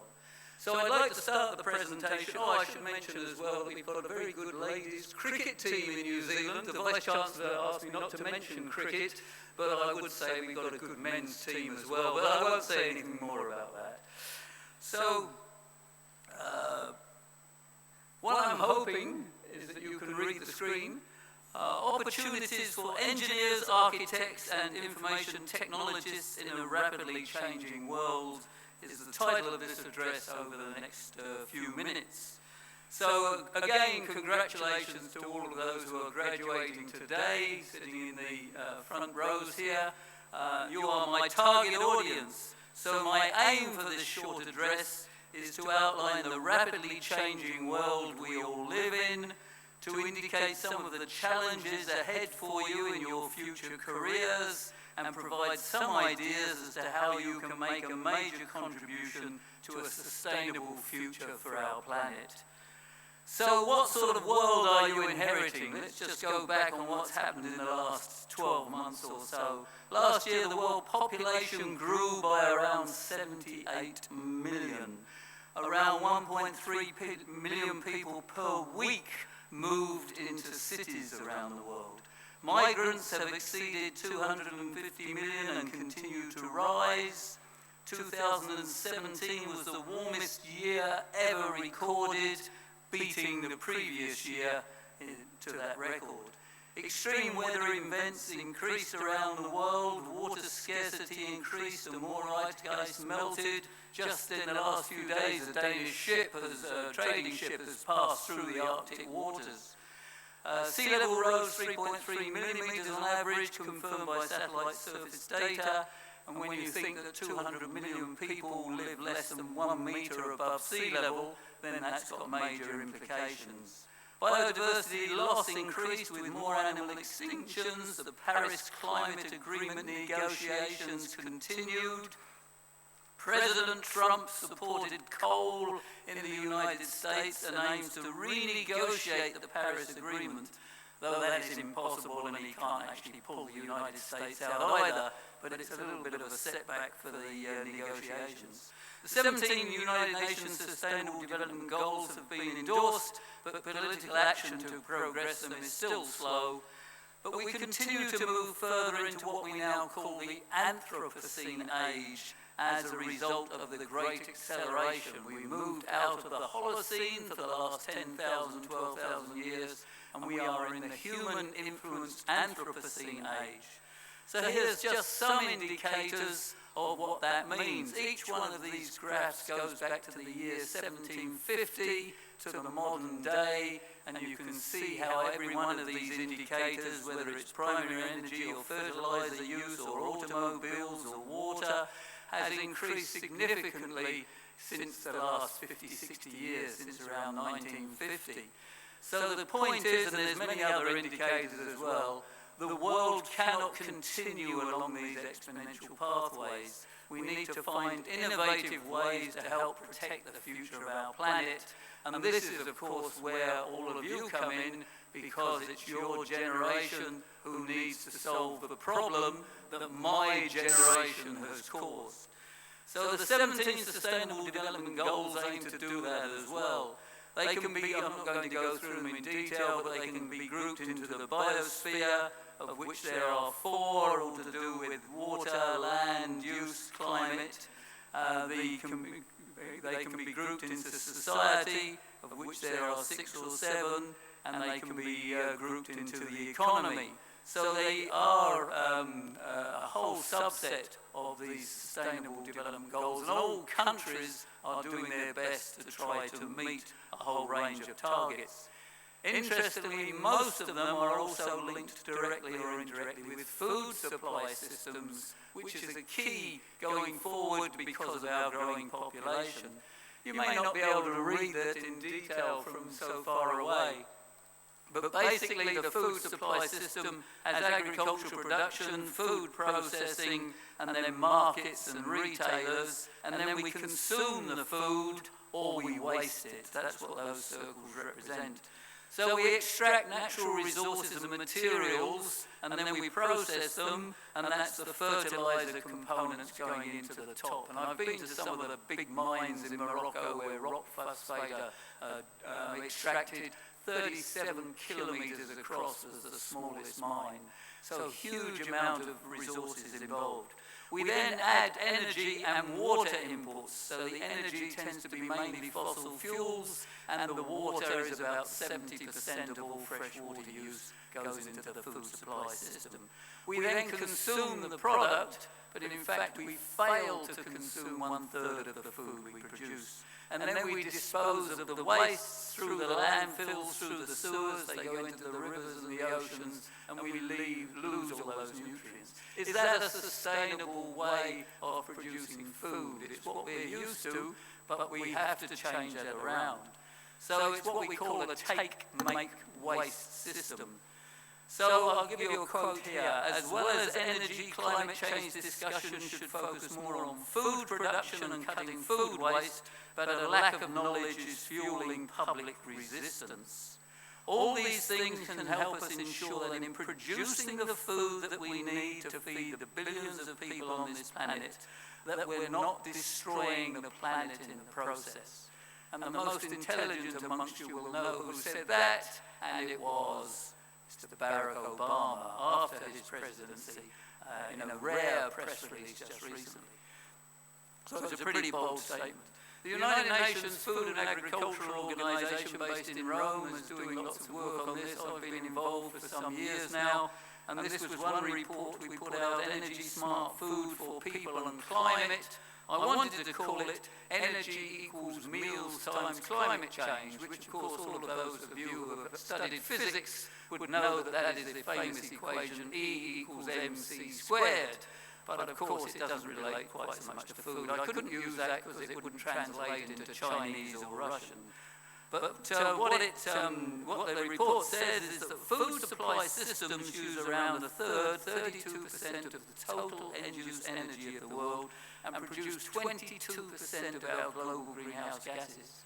So we cannot meet the climate agreement of Paris unless the food industry has an import. Renewable energy efficiency can reduce the carbon dioxide emissions throughout the agri-food supply chain, and we can reduce other greenhouse gases from ruminant and livestock, rice paddies, fertiliser use, etc., but that will be much more challenging. We fail to consume, as I said, 1/3 of all the food we produce, so water, energy and nutrient inputs to the food supply systems can become more efficient by moving to what we call a circular economy. And all of your careers and your graduation qualifications could help in this process. You may or may not be part of the food supply system going forward in the future, but it needs engineering solutions for it. Let's look at the urban population of the world. In 1950, these were the blue dots were in proportion to the population, were spread throughout the world, and in 1990 they've all increased, and by 2025 the population, of course, is growing much faster, and so the cities are becoming bigger, and how can we make them sustainable is the challenge. Around 60% of the world population will live in cities by 2025 and maybe 70% by 2050. So does that mean more congestion, more land use, more buildings? How will that become sustainable? Cities have complex metabolisms. You might recognize that city on the photograph there. I took it from the top of my hotel yesterday morning. It's Colombo. So making cities such as Colombo more sustainable is a major challenge. It involves improving water supplies, air quality, waste treatment, avoiding single-use plastics, providing easy mobility for all, reducing greenhouse gas emissions, good urban planning, and strong local governance. Again, cities need information technologists, they need engineers, and they need architects to make sure that they become sustainable in the future. Building greater resilience to climate change impacts is also now essential. Again, engineering solutions are required. The sharing of experiences, learning and innovation between cities and towns aiming to become more sustainable is beneficial for all, and many cities of the world are collaborating in order to become more sustainable. One of my reports when I was at the International Energy Agency was cities, towns and renewable energy, and cities can do a lot in this regard. It doesn't have to be a national government that drives the increase in renewable energy.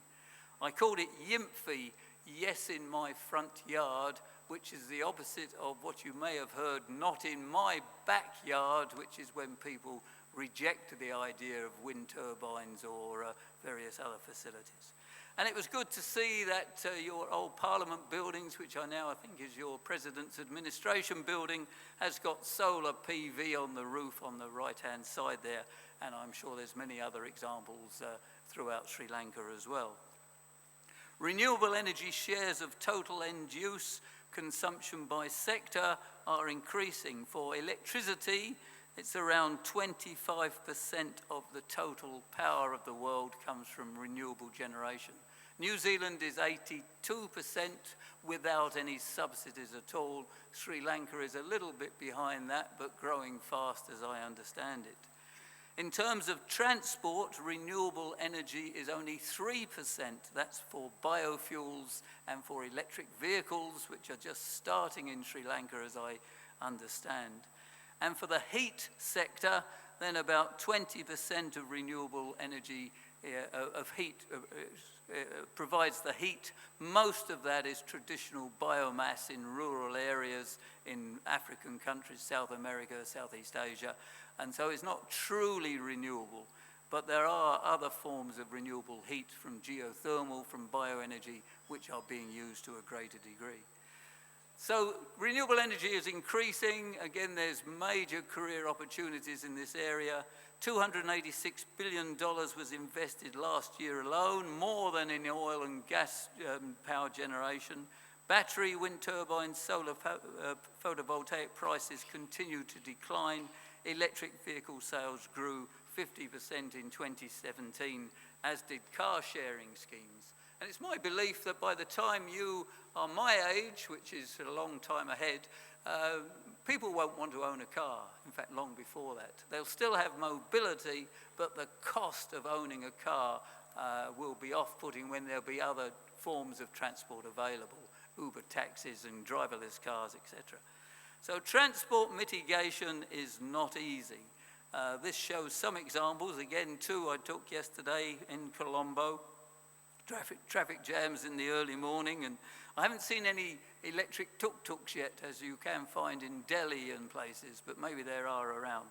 And the picture at the bottom left is just come out from China. It is a trackless tram. It's running on rubber wheels, but like a light rail train, but it's more versatile. So there's technology changing rapidly. Cities can encourage low-carbon transport. That, in fact, is my wife with electric bikes there, but we just cycled 600 kilometres on ordinary bikes for a holiday just a few weeks ago. Cycling is an excellent way of getting exercise, but not easy in Colombo because there's nowhere for bicycles to go, as far as I could see. And it is hot here as well. But here is electric bicycles coming out of the United States with a cover on with solar panels on the roof to recharge as you go. The technology, again, is changing. Electric vehicle plug-ins for community ownership are becoming common in Europe. Electric motorbikes are common as well. And this is my electric vehicle. I own a solo wheel. I don't know if you've ever seen one of these. It goes up to 18 kilometers per hour and has a range of 10 kilometers. And when I get to where I want to go, I just pick it up and carry it into my office or into the cafe or whatever. So this is how you young folks should be traveling around Colombo, not stuck in traffic jams with cars. Get yourselves a solo wheel. Or if everybody in Colombo got out of their cars and got onto motorbikes, then this is the sort of look you would get. I don't know if it would reduce the congestion or not. Chances for families to travel around on bicycles by linking together, such as you can see here as an example. Taking the family on holiday on a bicycle camper. I mean, this is the sort of thing that your parents, I imagine, were thinking of doing when you were younger. Carrying freight, you can carry freight as well. You don't need trucks to do that. And having a free ride, as in they do in Nairobi, on the back of the bus there. And of all of these, this is my favorite one, 9 people on a motorbike, including the baby in the bucket. But low carbon transport, I don't recommend that for Colombo, but it does show what is possible. So the thoughts on the Paris Climate Agreement. These are my 5 grandchildren, and I happened to say to them one breakfast when we were all together on a holiday, I said, what do you think about President Trump pulling out of the Paris Climate Agreement? And that was their reaction, as you can see from their expressions there. They weren't too happy. So governments have the challenge of contributing to a low-carbon world and meeting the Sustainable Development Goals whilst maintaining food supply security.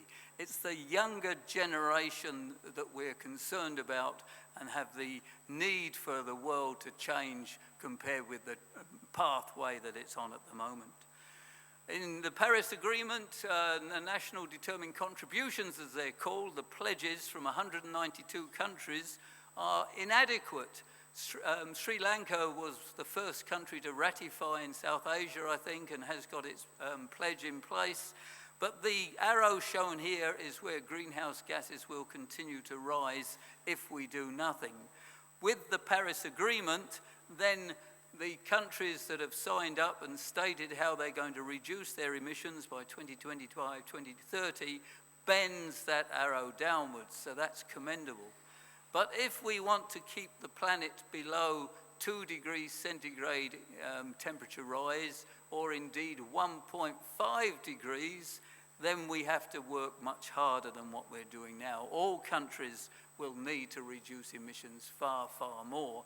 And of course, the higher the temperature, the greater risk to the planet. In fact, this week, the IPCC Intergovernmental Panel on Climate Change is meeting in South Korea and will release its 1.5 degree report on Friday. And in that, I can tell you now, as long as you don't tell anybody, what it's saying is we're nowhere near enough mitigation reductions to keep the temperature below 1.5 degrees. Mitigation actions have been slow, so costly adaptation measures are now also needed. Developing resilience to extreme events to minimize future risks is a major and costly challenge for many cities and towns. Delaying action will result in higher overall costs in the long term, but with many more greenhouse gases produced in the meantime.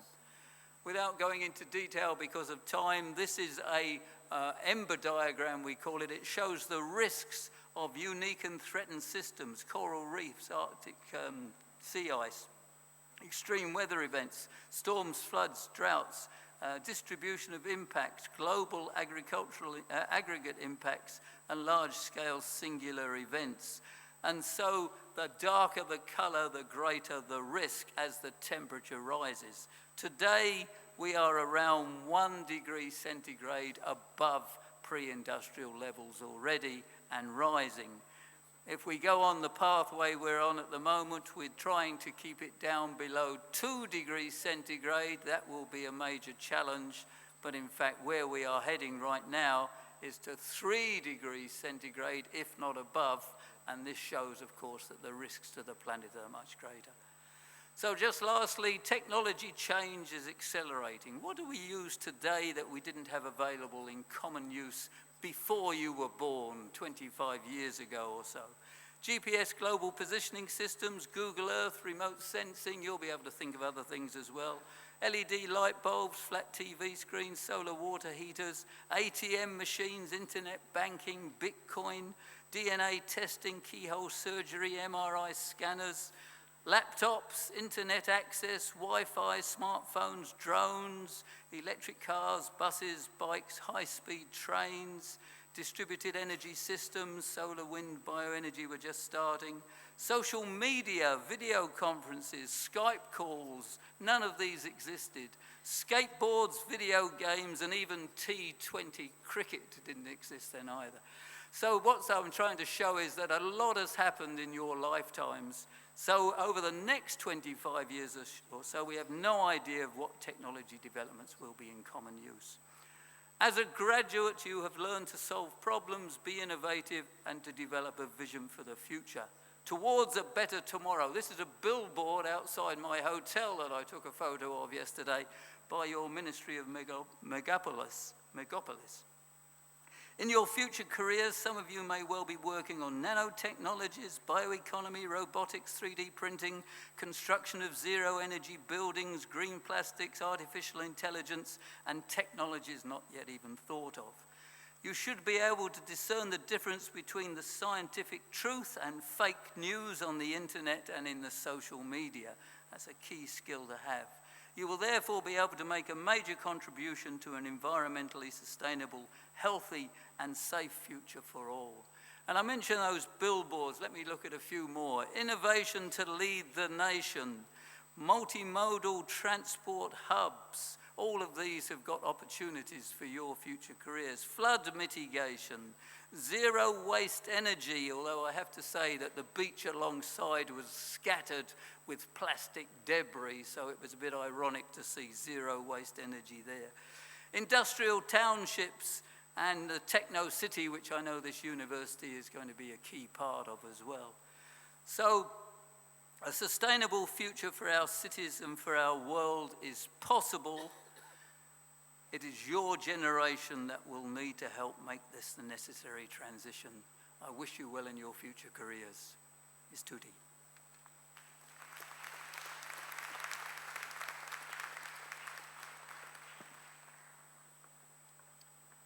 Thank you, sir. May I be permitted to invite Vidya Jyoti, Professor K.K.Y.W. Pereira, Chancellor, of University of Moratuwa, Sri Lanka, to deliver the Chancellor's address, please.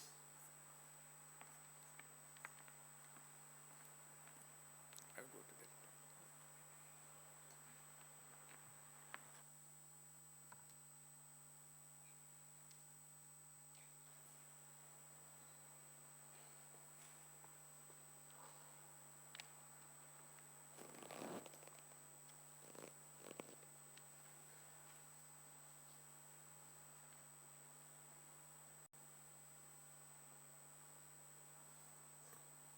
It's okay.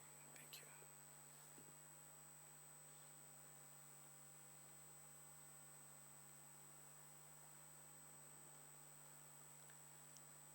Ayubowan, Nandri, good morning. Although I will give my address in English, Sinhala and Tamil versions are available in print form. I think most of you would have got the Sinhala and Tamil forms. Because I may forget to do this later, I will thank the two persons who translated. One is Mr. Niles of the Textile Technology faculty, and the other is, I think, an outsider whom they found to be good in Sinhala. Tamil was Mr. Niles. Thank you.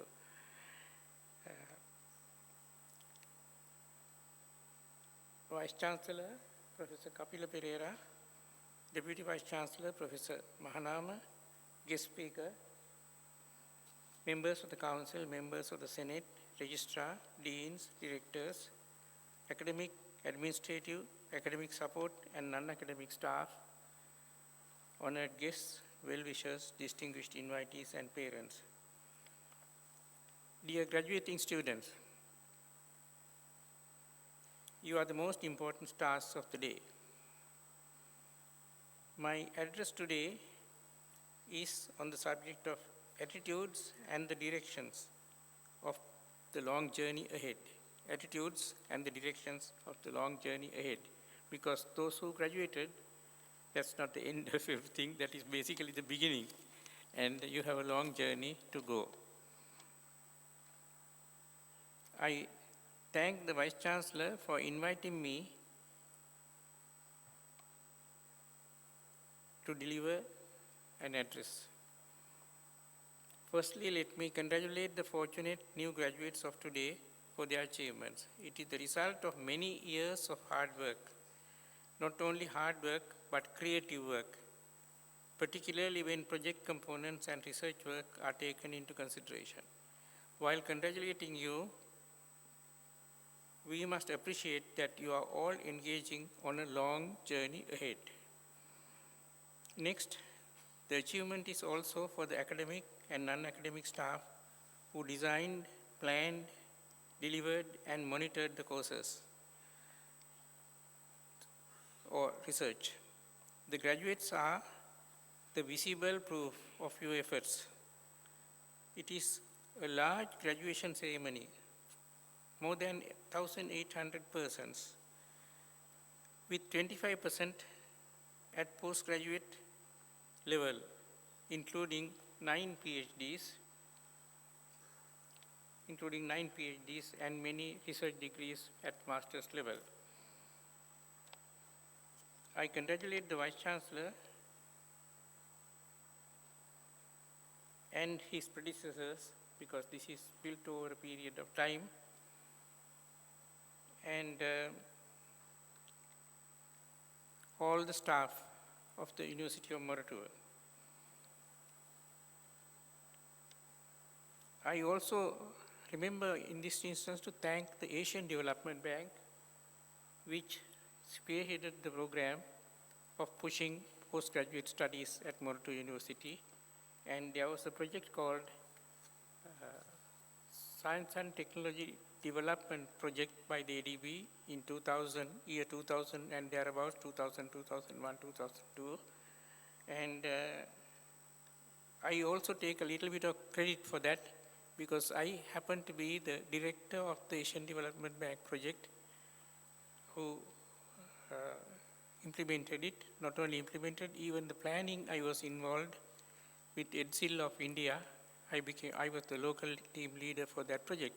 So that was funding and helping commencement of postgraduate courses in Sri Lanka, not only at Moratuwa, but many other science and technology related, science related universities also. And most of those programs are continuing up to date after 18 years, 2001, that is the period in which postgrad programs were introduced, and they have done very well. I also congratulate the parents and supporters of the graduates. It is your efforts and kindness. I use the word kindness, which contributed to the molding of the young and energetic graduates of today with solid, stable, level-headed, and superior competencies. I use the word kindness because people not only need the material for learning, but also material and also physical side of play, games, all that, but also the kindness of some persons, because that makes you stable in your thinking and your approach to problems. To the graduates, I would say that both attitudes and directions that you choose are very important. These will not remain constant throughout the rest of your life. You should allow them to change as you mature. Attitudes. Now, often, what are the attitudes necessary? I'm not going to list out the attitudes, but I'm going to give an example to show how attitudes should be, in my opinion. Often people ask me, this is an example, how I rose so well in life. Perhaps they mean that having born into an ordinary middle-class family, how did I rise to become a professor? And to the various so-called high positions that I have occupied. By this, they probably mean to become a professor was not easy, coming from a rural background. But also I had become chairman of the Ceylon Electricity Board, chairman of Sri Lanka Telecom, secretary of the Ministry of Power and Energy, and many such positions. And how did you do this? This is the question that they ask. My answer is through an actual example. I had a classmate. I went to the rural Sinhala school in the 1940s. I had a classmate called Daniel. Of course, I find in the typing it has been put as Daniel. English cannot print it correctly. The name was Daniel. And those who were below his age used to call him Daniel Ayya. And he was real Daniel. And we were in the same class. He could, even at that time, climb trees very rapidly, better than a monkey, and he rose very high climbing trees.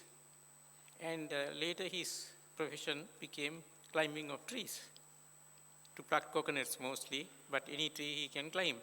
So what I'm saying is my attitude built up over the years is that he is my equal. People tend to degrade such people as tree climbers or in Sinhala, gas badagaminia. That is not the attitude. It should not be. They are all our equals.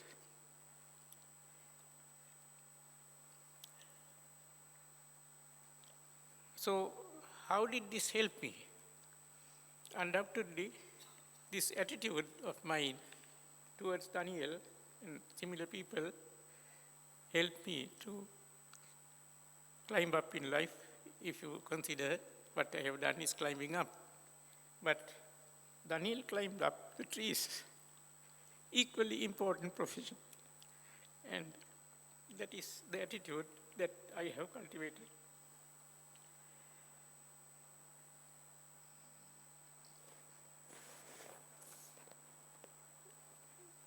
One fact which I wish to convey to the graduates under this topic of attitudes is the fact that there are many more persons like Daniel who could not make it to the level of competence that you have reached.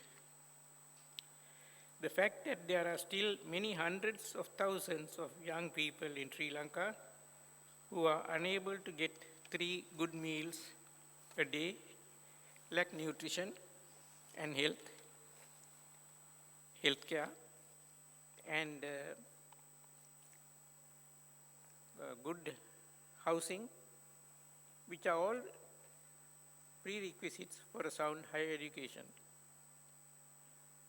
You have an obligation to bring them up more than through mere donations, but particularly through extending your capabilities in the correct directions. For you may first go out as competent graduates to be employed. Some of you may commence your own startup companies. Some will be job creators now or later. In whatever activity that you are involved in, my please do your best to help others to come up in life. In relation to directions,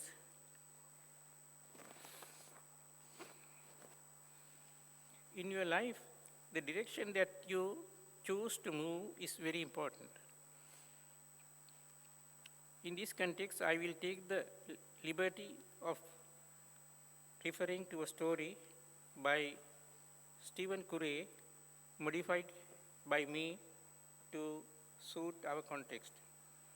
A large gang of laborers were used to cut a roadway through a thick forest. They were toiling from morning till evening, cutting trees, and not even given time to have a short break except just for the lunch break, and they were cutting this. And they were all working very hard to cut this new roadway to a destination. One of them took the liberty to climb a tree,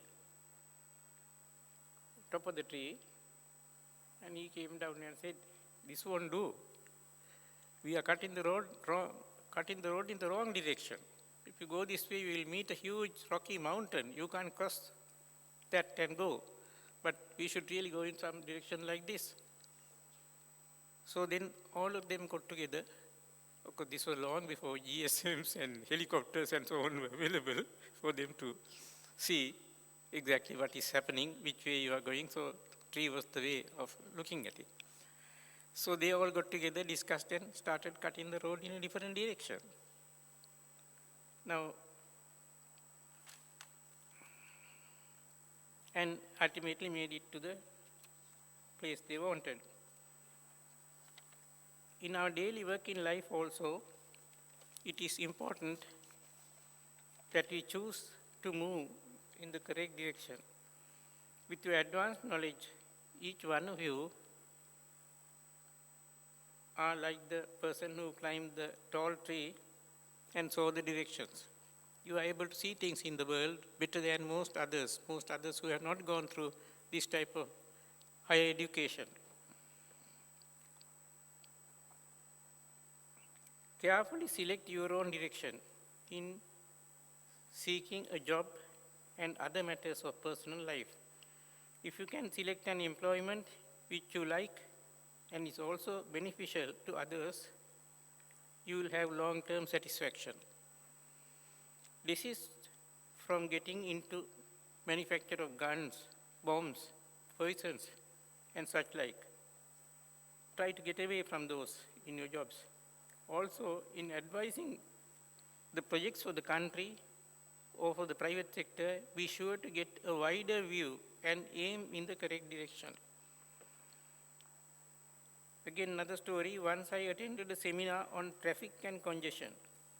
Best international experts, mostly foreigners, were participating. They appreciated time lost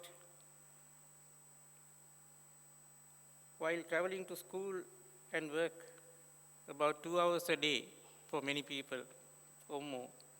Environment degradation by fumes from vehicles, and so on. As solutions, they spoke of an underground railway for Colombo in this international seminar, monorail above ground, electrification of suburban railways. Also their experiences in Hong Kong and elsewhere. Even restrict motorcar entry to the city, park cars on the outskirts of the city, and provide special large buses to commute from the parking lots to the city. So they are all probably good suggestions. But I was not very happy on the direction of the conference. So I came outside the conference room to have a cup of tea. An ordinary looking onlooker also came out and we discussed. We saw that the biggest component of traffic congestion in Colombo is probably because most of the good schools are located in Colombo. Why not set up branches of good government schools in the outstations? This is possible because most teachers and students of the best Colombo schools come from Gampaha, Kalutara, Nigambu, Kottao, etc. Staff and students will save travel time of more than 2 hours each day on the average.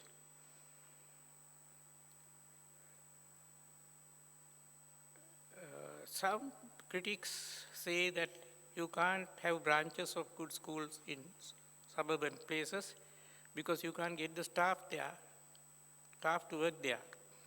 This is not true because most of the staff also come from outstations like Gampaha, Viangoda, Kalutara, and so on.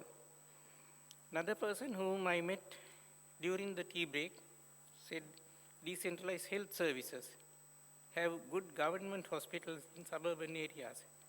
Patients will find it healthier and easier. What is the best direction to move? Monorails or school branches or decentralized hospitals? It could be a mixture of roads, schools, hospitals, and other methods, or could be one of these for the time being.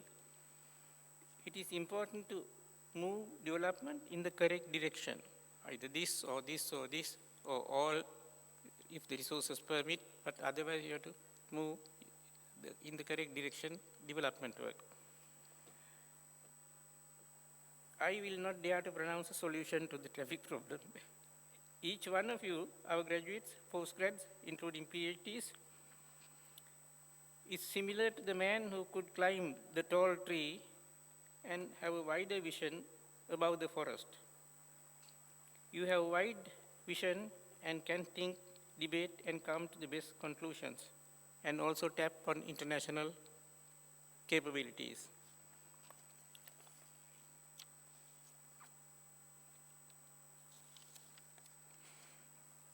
This is how most practical situations can be sensibly handled.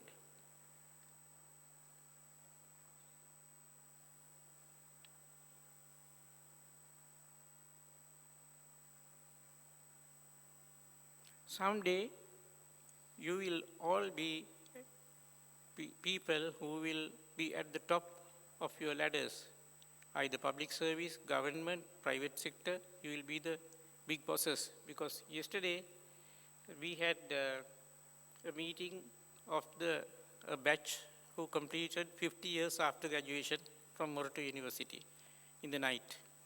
And we saw that they are either in Sri Lanka or most of them in outside countries, but they were chairman of corporations, this, that, and so on, and they are about to retire, or some have retired already. But we could see that they became leaders. So likewise, you will be all leaders someday, and it is up to you to help solve the problems of the country in a very sensible manner by moving in the correct directions. Ideas are very important. Pick them up anywhere from anybody. Once ideas are there, they can be studied. They can be analyzed properly and quantitatively. And this will help the leaders to lead the nation on the correct path, surmounting the many problems that arise. In fact, I'm not only expecting you to be high-level professionals someday. Some of you may go into politics. Several of our students have gone into politics and are ministers of the government, of the present ruling government. And you may also, a few of you may be there. Always think of the direction in the lines that I am mentioning here.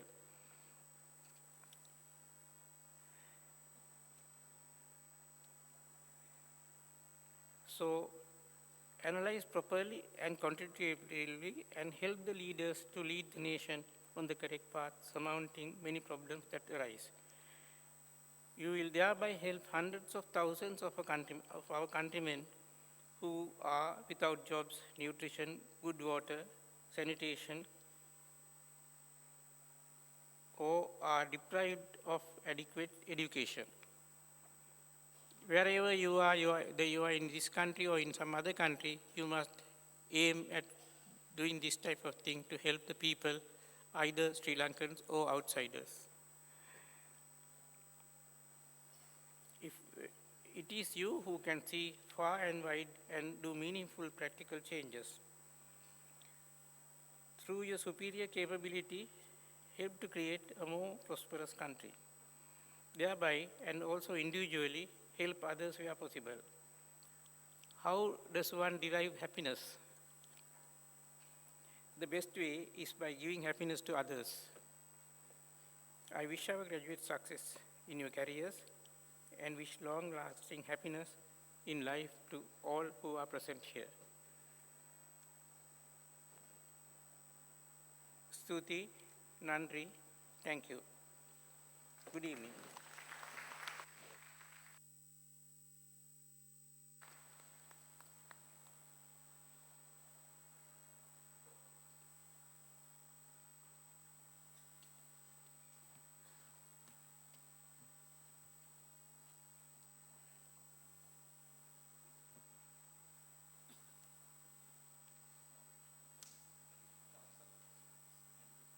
Permission, I am pleased to invite Mr. K.M. Sugatadasa, the most outstanding graduate of the Faculty of Engineering 2018, to deliver the valedictorian speech.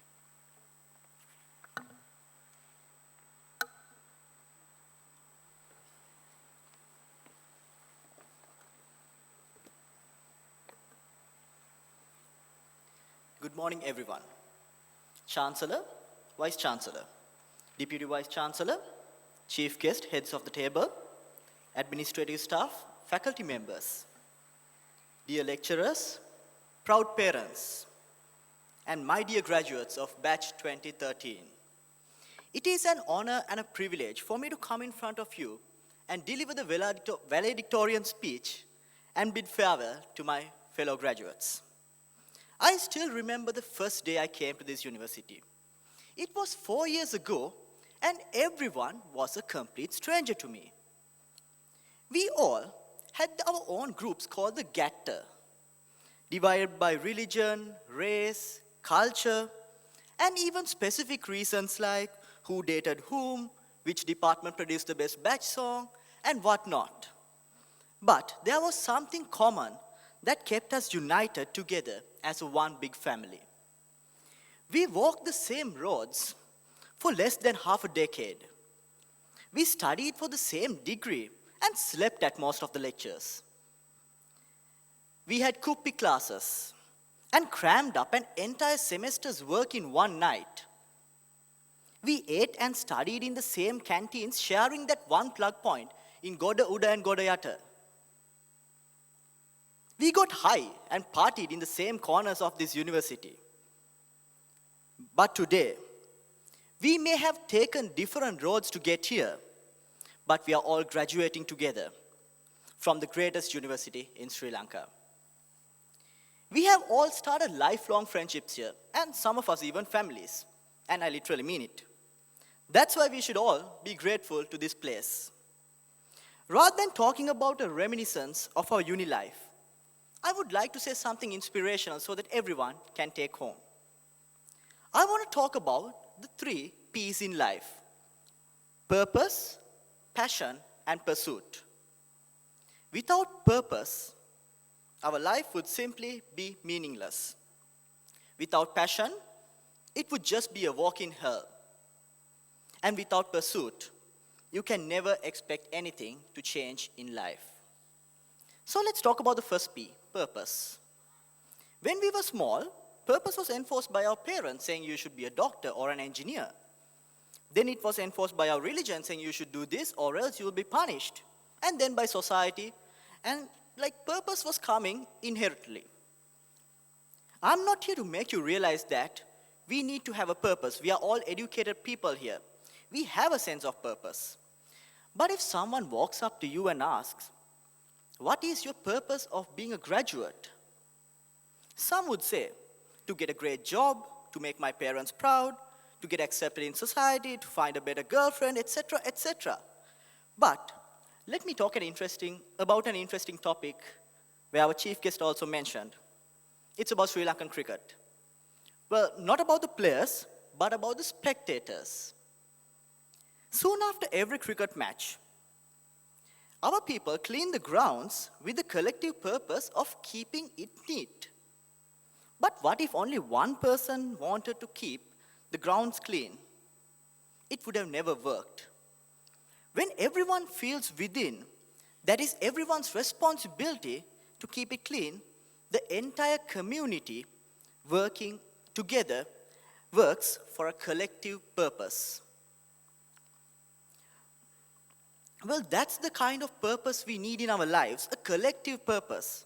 The inventor of Facebook, Mark Zuckerberg, once said, "The challenge for our generation is not to find purpose within ourselves, but to create a world where everyone has a sense of purpose." Today, we are all graduating from this university with a responsibility in our hand. Purpose is that feeling that we are part of something bigger than ourselves, that we are needed and that we have something ahead to work for. Purpose is what creates true passion. Now let's talk about the second P, passion.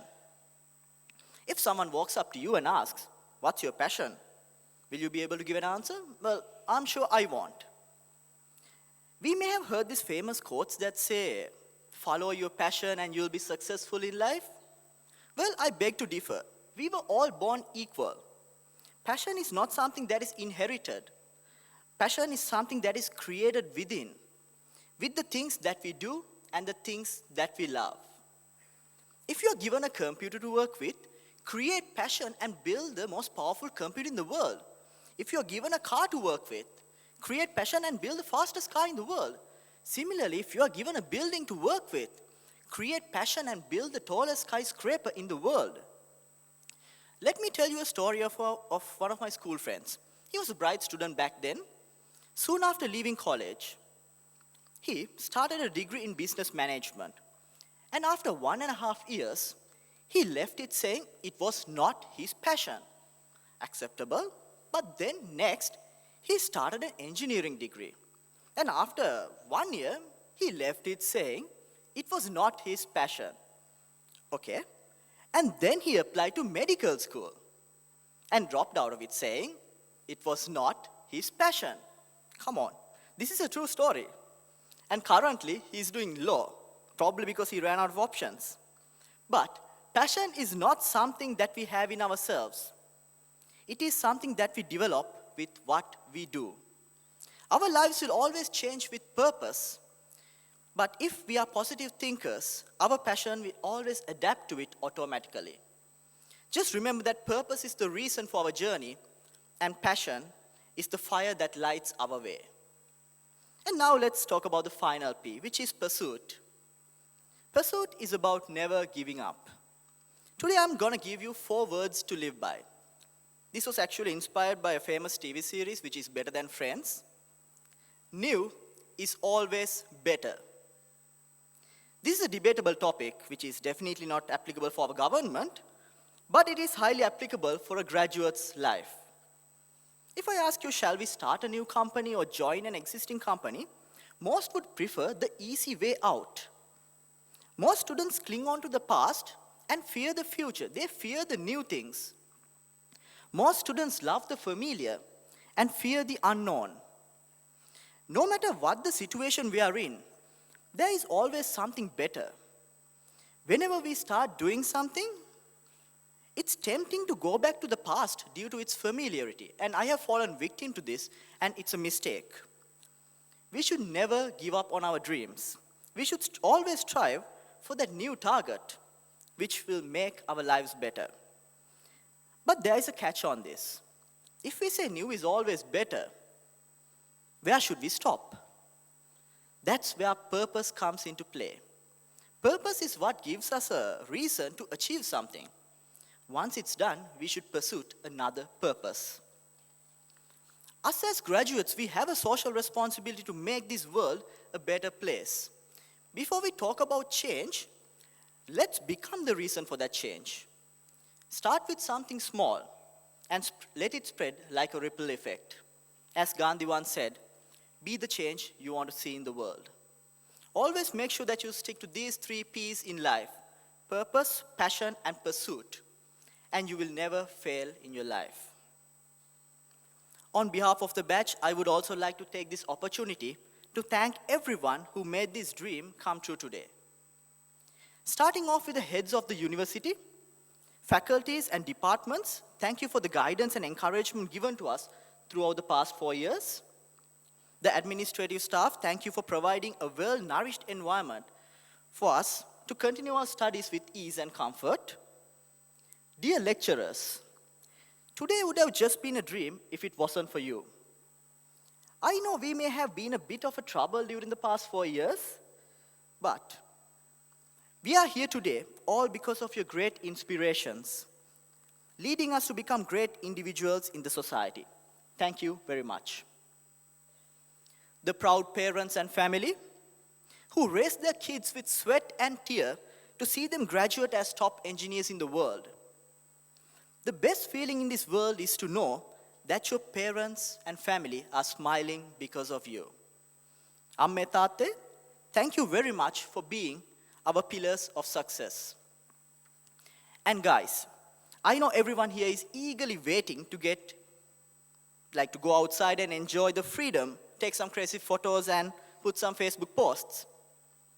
I actually stole this quote from Jatila's cover photo last night. It says, "It's sad when the people who gave you the best memories become a memory." And today could even be the last day we are seeing each other for a very long time. But no matter where we go in this world, we'll always make sure to stay united as a one big family. Congratulations, everyone, and good luck to all of you. Thank you.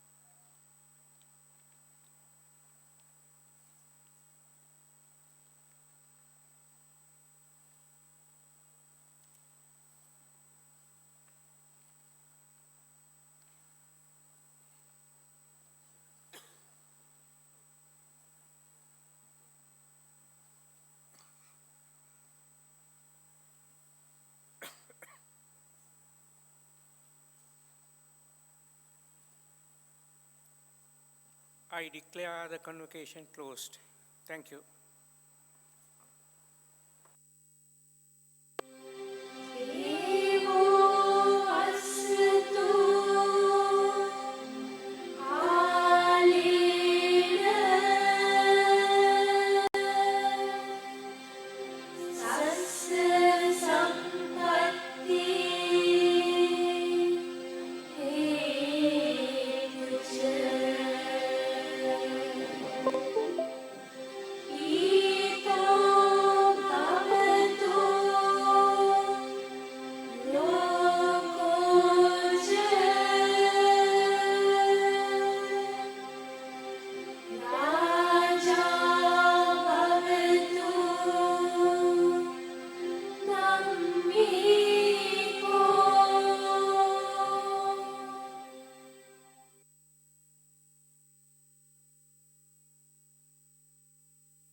Audio Jungle.